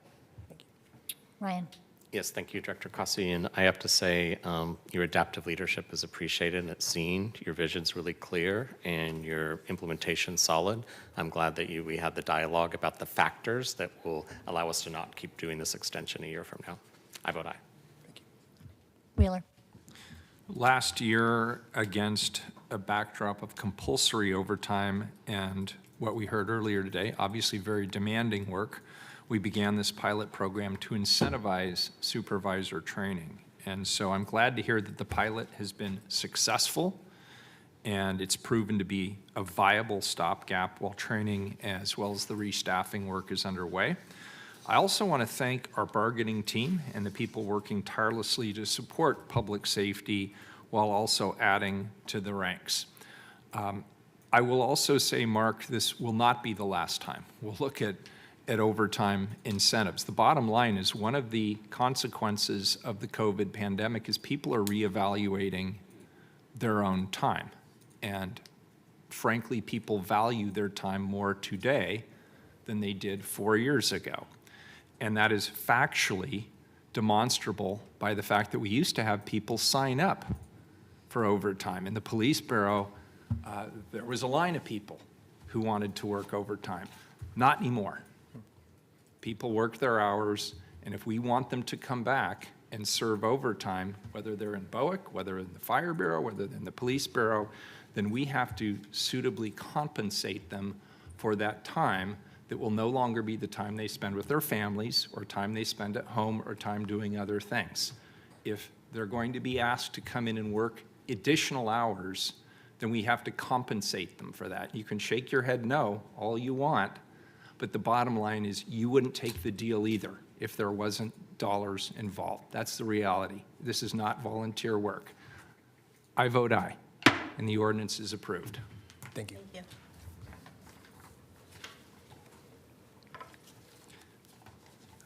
You're going to disagree with me on everything today, which is fine. That's fine. Whatever. 581. Authorized price agreements with Iron Horse Excavation, LLC, DBA Oxbow Construction, James W. Fowler Co., and Interlochen, Inc. for on-call construction services for the urgent rehabilitation of sanitary and storm sewers project for $3 million per agreement. Colleagues, this price agreement will allow the Bureau of Environmental Services to respond to urgent sewer repair, modification, and rehabilitation needs in an expedited manner. Proactively addressing deterioration in our sewer system will better protect public health, obviously, as well as the environment, and it's more cost-effective than doing emergency repairs after things have broken. Biko Taylor, we hope you're here online to walk us through this report. Good morning, Mayor Wheeler. Thank you. Good morning, City Council. For the record, I am Biko Taylor, the city's Chief Procurement Officer. On June 15, 2022, Council approved Ordinance 190881 for procurement services to competitively solicit the price agreement for urgent rehabilitation of sanitary and storm sewers, otherwise known as PAURSS. in accordance with policy with city statute PCC 5.34. Price agreements for on-call construction services are intended to be used for projects whose specific scope and budget are not predetermined. Work performed under these price agreements will be authorized via written task orders when projects are identified. The Bureau of Environmental Services estimated an annual cost for these services not to exceed $9 million per year over a 3-year period. BS rated the project estimate as moderate. Procurement Services published the RFP on March 13th, 2023. We had a due date of April 5th, 2023. On March 24th, 2023, there was a note of an intent to award after some assessment. The following contractors were selected.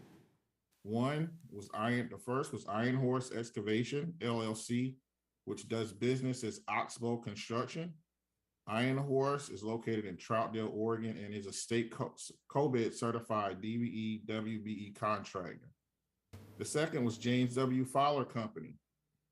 James W. Fowler is located in Dallas, Oregon, and is not a state COVID certified contractor. Lastly, Interlaken Incorporated was selected. Interlaken is located in Fairview, Oregon, and is a state COVID WBE contractor. The city's equity and contracting aspirational goals for this project is 20% of hard construction costs. Procurement has partnered with each of the selected awardees to ensure that equity is at the forefront of the project, and that they will, and we have also have good faith efforts embedded with these contractors to achieve the utilization goal. Procurement Services recommends that council accept this report and authorize the chief procurement officer to execute the price agreements with Iron Horse Excavation, James W. Fowler, and Interlaken Incorporated. That concludes my report. Thank you very much, Director Taylor. Colleagues, any questions on this item? Do we have public testimony? No one signed up. I would entertain a motion to accept the report. So moved. Commissioner Maps moves second, please. Second. Second from Gonzalez. Any further discussion? Seeing none, call the roll. Gonzalez. I accept. Maps. Aye. Rubio. Aye. Ryan. Aye. Wheeler. Thank you very much, Director Taylor. I vote aye. The report's accepted. 582, please. Accept bid of $1,987,987 from Doolittle Construction LLC for the 2023 pavement preservation project.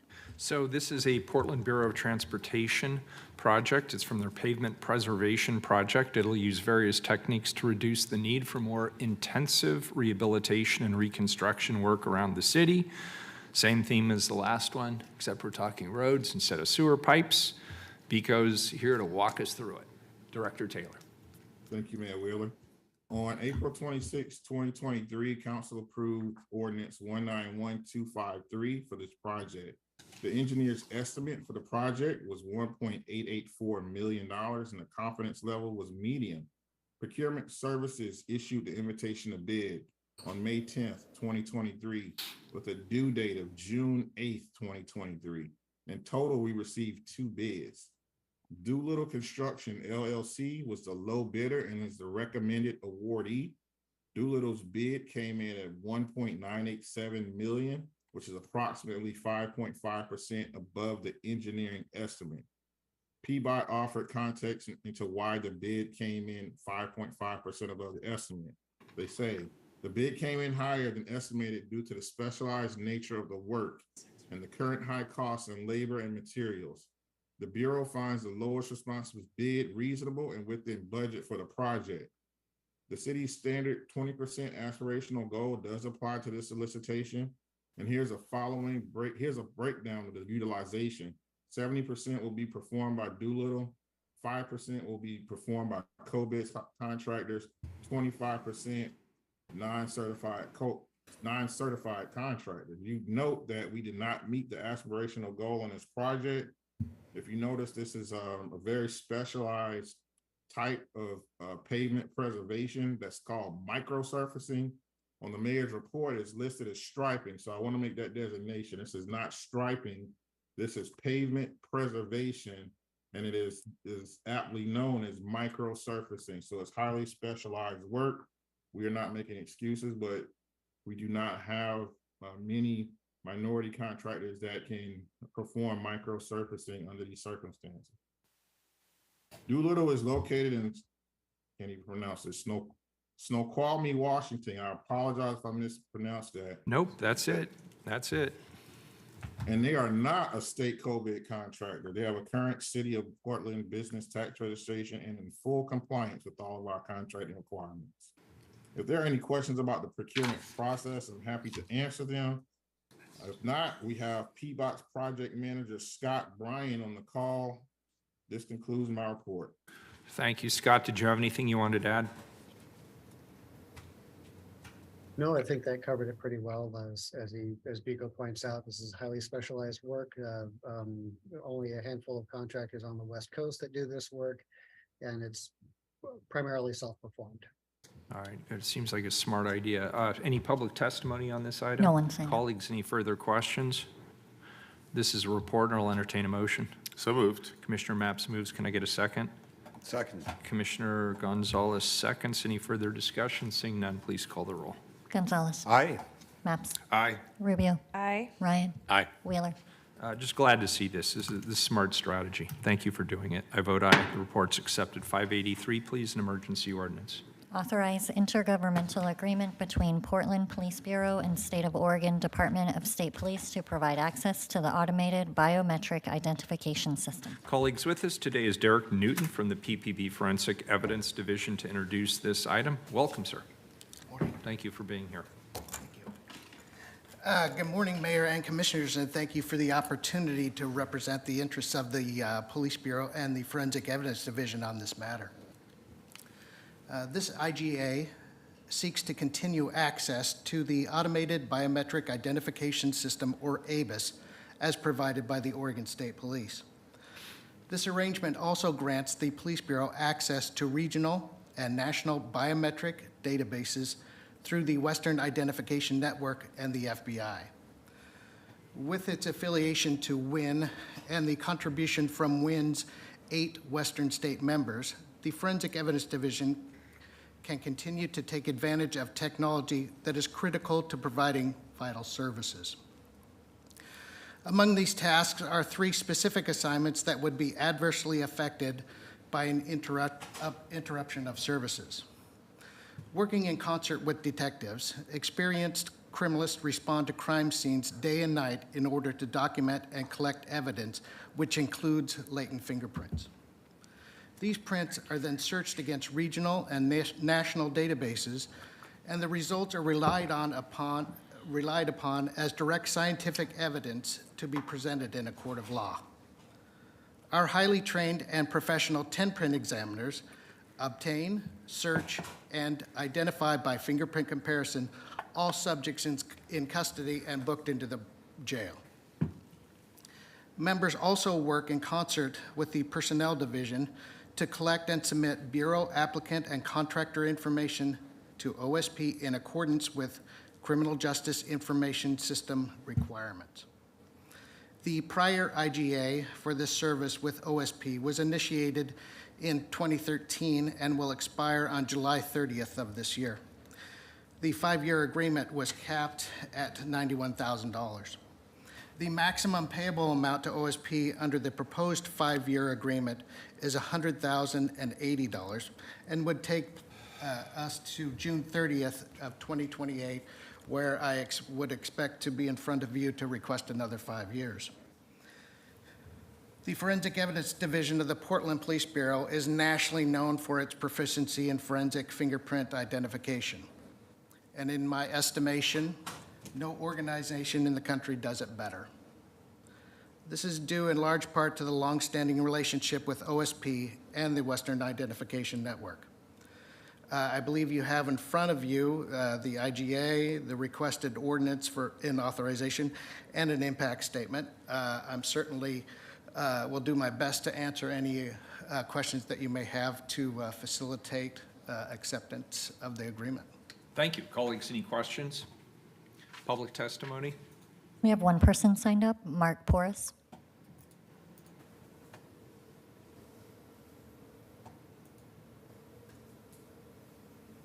Yep. Good morning again, Mayor and Commissioners. Morning. For the record, my name is Mark Porras. I use he, him pronouns, and I'm with the group Portland Cop Watch. This item, as presented to the public, lacks the detail for us to understand just how much personally identifiable information the city, state, and the vendor, Western Identification Network, or WIN, who allows the Oregon State Police to subcontract their system, has. There are no exhibits attached to this item. Since the last time the city entered into an agreement with OSP/WIN, the company expanded its services to include the reading, digitizing, matching, storing, and retrieval of other biometric data. We understand that this agreement does not extend to other biometric services at this time, and if the Police Bureau wants to explore those additional unnamed biometric services, they will need to come before you again for approval. We also understand that PPB will not have access to facial recognition or similar technologies. It's unfair to drop an emergency ordinance that deals with biometric data on a Friday and ask the community to digest this information and provide feedback on the following Wednesday. Fortunately, we keep extensive records and have based our testimony today on testimony that we sent and some that the ACLU sent in 2013. We appreciate that it appears there's little additional intrusion into people's privacy. However, the new functionality that PPB could potentially ask for should cause council to examine this contract more closely. We encourage a review by Smart City PDX, as was done with the drone program and analysis based on the auditor's review of the Criminal Intelligence Unit. Simply because technology affords the opportunity for greater data collection does not necessarily mean that it's a good idea. We urge you to think critically about why additional information might be needed and what protections should be in place before that happens. Thank you.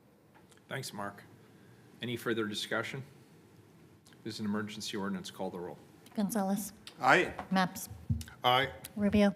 I want to thank staff for answering all our questions about this item, and I want to emphasize for the public that the data collected and accessed by PPB is solely limited to fingerprint and palm images, and the records here too. And this IGA does not include any facial, iris, or any other sort of identifying information. Again, it's solely the continuation of the ongoing partnership with OSP, and this is critical for our forensic evidence division. So I'm happy to vote aye. Ryan. Aye. Wheeler.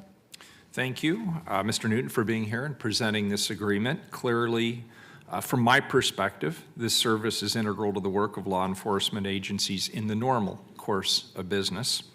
At a time when public safety and crime are in the forefront of all of our minds. In fact, we started our day with discussions from the community about it. We have to maintain these critical services and partnerships to help identify offenders and bring accountability to victims of crime. Mark, I appreciate your public testimony on this. You raised good thoughts. There is always a balance between new technologies and identification, as well as protecting the rights of the public at large who are not engaged in criminal activity. And I believe that this proposal does that very well. And I appreciate the success of the pilot thus far, the arrangement thus far. Happy to vote aye. The ordinance is adopted. Thank you. Thank you. Next item, 584, please, a non-emergency ordinance. Declare surplus real property at 3 Portland Water Bureau locations and request authorization to dispose of properties. Commissioner Matz. Colleagues, this item comes to us from the Portland Water Bureau. This ordinance authorizes the Water Bureau to declare 3 parcels of land owned by the Bureau to be surplus property. This ordinance also authorizes the Water Bureau to sell these properties. The Water Bureau does not need, nor does it want these properties. Other city bureaus have been consulted to see if they have a use for these properties. They do not. Revenues from the sale of these properties will be returned to the city's or the Water Bureau's construction fund, which will, in the end, result in overall cost savings to the Bureau. And here to tell us more about this ordinance, we have Tom Klutz, Property Acquisitions and Service Manager with the Portland Water Bureau. Welcome, Tom. Thank you. Thank you, Commissioner Maps. Good morning, Mayor. Good morning, Commissioners. My name's Tom Klutz, and I'm the Property Manager for the Water Bureau, for the record. Just a little background. You all are familiar with the surplus disposition process that the city has. Before you are 3 properties that are no longer needed for the Water Bureau's used to bringing water to the citizens of Portland. We've, like Commissioner Mapps had said, we've offered those to other bureaus and other entities with no luck. No one needed those for any other additional services. We've also worked with the mayor's office about the emergency housing needs for the city, and those, the size, as I'll identify to those here pretty soon, were just not right for what was needed. We've sold many properties over the years. Some have been used for various things. Some have been given back or sold to other bureaus. And in this case, none of these seem to fit that bill. The three properties in question that are on the agenda today are, first of all, is the Arrowwood Pump Station. The Arrowwood Pump Station is in Southwest. It's a property. It's about less than 1,000 square feet. It was built by the Bureau of Waterworks back in 1964, and it's been out of service for decades. It's encumbered on three sides by right-of-way. The neighbor next door to it is interested in buying it, and the approximate value is about $1,000. It's really a remnant type of property. It's located on Southwest 34th and Southwest Stevenson Street, and of course, it's been disconnected from the water system. The second location is Buddington Tank. It's about a 10,000 square foot property. It's located on an unimproved street, 5126 Southwest Buddington Street. It's got a land and a tank on it, so whoever purchases that property at some point will have to decommission or take down the tank. We'll end up decommissioning and disconnecting the piping to the water system. It's been out of service for many, many years. It was acquired in 1980 by the Capitol Highway, from the Capitol Highway Water District. Third one is the Woodward Tank. It is located on the northeast corner on the backside of Kelly Butte. There's two parcels there. One parcel is about almost a little over half an acre, and the other one's an acre. It is very hilly. There are two tanks on this property. It was offered to other bureaus, like I said before, and no one wanted to acquire it. The Water Bureau acquired this property in the early 2000s from the Powell Valley Water District annexation. Approximate value is $225 to $400, but it's zoned OS, so there's not a lot of things that people can do with that property. But there are some neighbors who are adjoining neighbors that are interested in keeping it and doing some things with it to keep it in the system. That's really all I have on these properties. This is just a reminder, this is the first reading, and I request that you authorize the declaration of surplus and then that we can dispose of these properties in the coming months. This completes my presentation. Are there any questions? Colleagues, questions? Do we have public testimony? No one signed up. All right, this is the first reading of a non-emergency ordinance. It moves to second reading. Thank you for the presentation. Next, item 585, also a first reading. Authorize the Bull Run Filtration Facility project construction in 2 phases with 2 guaranteed maximum prices and update estimated total cost of construction to $1,069 million. Point of order, Mr. Mayor. Commissioner Mapps. I think this is a second reading. Yeah, I'm confused on this. It is. It is. Okay, sorry. Yeah, but we still have to read it. Yeah, got it. Any further discussion on this item? This is a second reading. We've heard a presentation. We've already heard public testimony. Any further discussion? Seeing none, call the roll. Gonzalez. I will vote aye on this. I continue to be concerned about the substantial capital outlay for the city of Portland. I hope we can continue to evaluate all options. I do appreciate staff's explanation of the compliance obligations here. This is essentially an unfunded mandate from the federal government that is taxpayers in the city of Portland will be paying for years. At this point, it feels like we have no choice, but we just encourage our collective team to look at viable options to contain the cost. With that, I vote aye. Mapps. I appreciate and share the commissioner's concerns about the cost of this project. I also want to reassure my colleagues on this council and the people of Portland that we will do everything that in our capacity to bring down the cost of this project. We continue to look at value engineering, and we will be working with our federal partners to find resources to get this important public health project done. I vote aye. Rubio. I want to appreciate the comments that my colleagues have just mentioned, that this is something that we have no choice but to move forward, and I'm satisfied and assured that staff will continue to look for other sources of funding as we're able. I vote aye. Ryan. I will support this as well.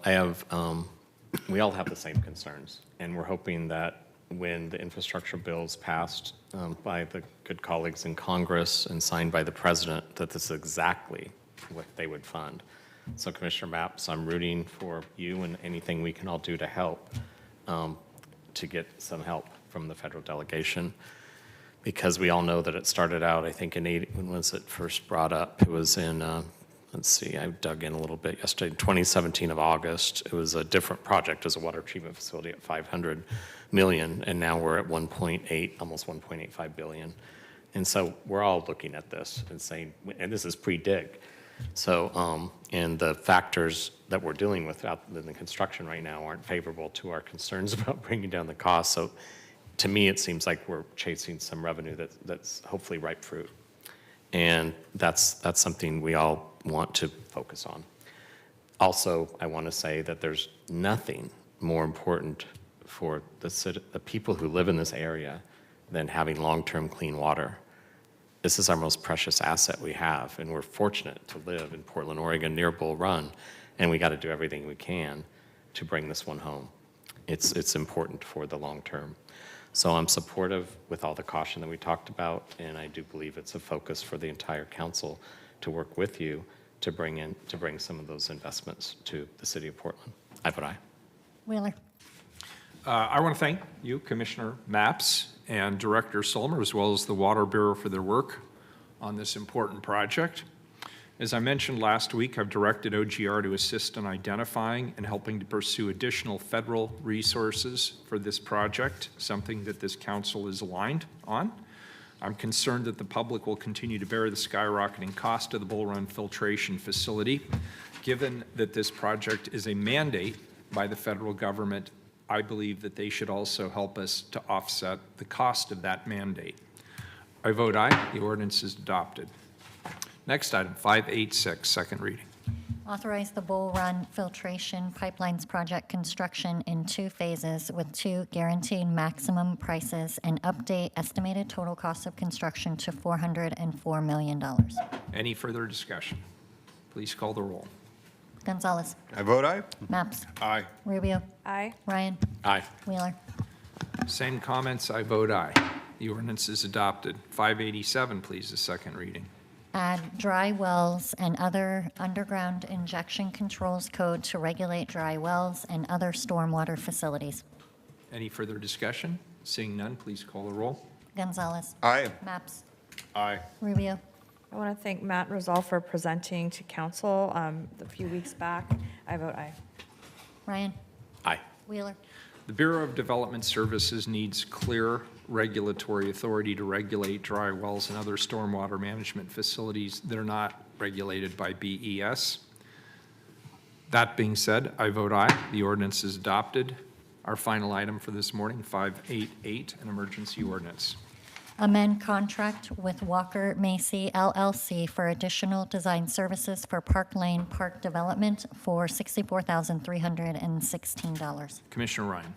Thank you, Mayor. Colleagues, this ordinance will amend the contract with Walter Macy for the expansion of the current 5-acre site to a 25-acre site. Specifically allow for our design consultant to draw revisions needed for the final design approval. Notably, some of these design changes will equal a cost savings by accommodating stripping materials on site. Here to join me is Lauren McGuire and Sandra. It's Sandra, that's who's here.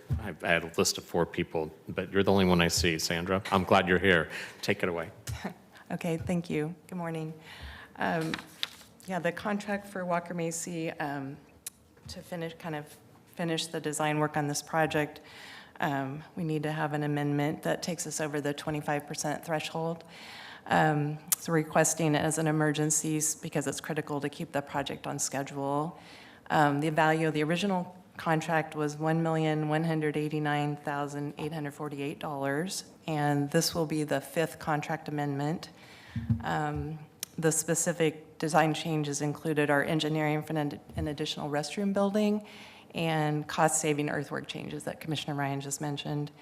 The 4 earlier additional services amendments, the contract amendments, totaled $297,342. They can be kind of characterized as, right off the bat, we added about $106,000 to add an architect to the design team because early in the public process it became apparent that the public wanted cover out there, so we needed to add them for a community gathering area.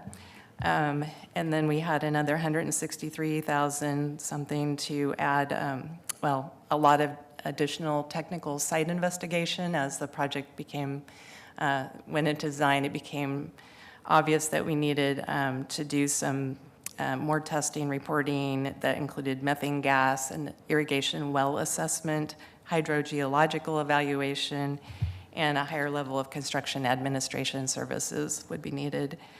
Then we had a 3rd amendment that was $27,409, included some design changes for a play area and skate park, grading to reflect some additional fill soil, LID coordination and redesign, planting and tree changes, additional cost estimate and reconciliation of that at 90% to align the estimated costs with our project budget. We had another amendment, number 4, it was a no cost change, but we had to replace the electrical engineering subconsultant because they closed their firm without finishing the scope of work. So that brought the contract total to $1,487,190, which is just under the 25% threshold. And we had to recently request additional services beyond those first 4 amendments that we needed to add an additional permanent restroom facility that came out of our BDS building permit review code requirements. So we had to add the building and provide, all the utilities to it. And then we had the design changes to accommodate the site strippings, which saved us about $300,000 in construction costs to not haul them off site, instead create some mounds that would take these strippings, just be able to use them on site. So this last amendment I just mentioned is $64,316. That'll bring the total contract amount to $1,551,506. That's around a 30% over the original contract amount. And the project budget does have contingency to cover this. Can I ask a question? So help me understand why this is coming to council. By what requirement does this come to council? Because we already funded contingency. Yeah, we're in an inflationary environment. Are we expecting all of our contracts to come back to council for a second run? It's only because it goes over the 25% over the original contract amount. That's our limited authority to do without coming back to council. I see. Okay, that's helpful. Okay, thank you. Any further questions? Public testimony? No one signed It's an up. emergency ordinance. Call the roll. Gonzalez. Aye. Maps. Aye. Rubio. Aye. Ryan. Thank you, Sandra. Aye. Wheeler. Yeah, thanks for the presentation. Thanks for the explanation. I vote aye. The ordinance is adopted and we're adjourned. Thank you.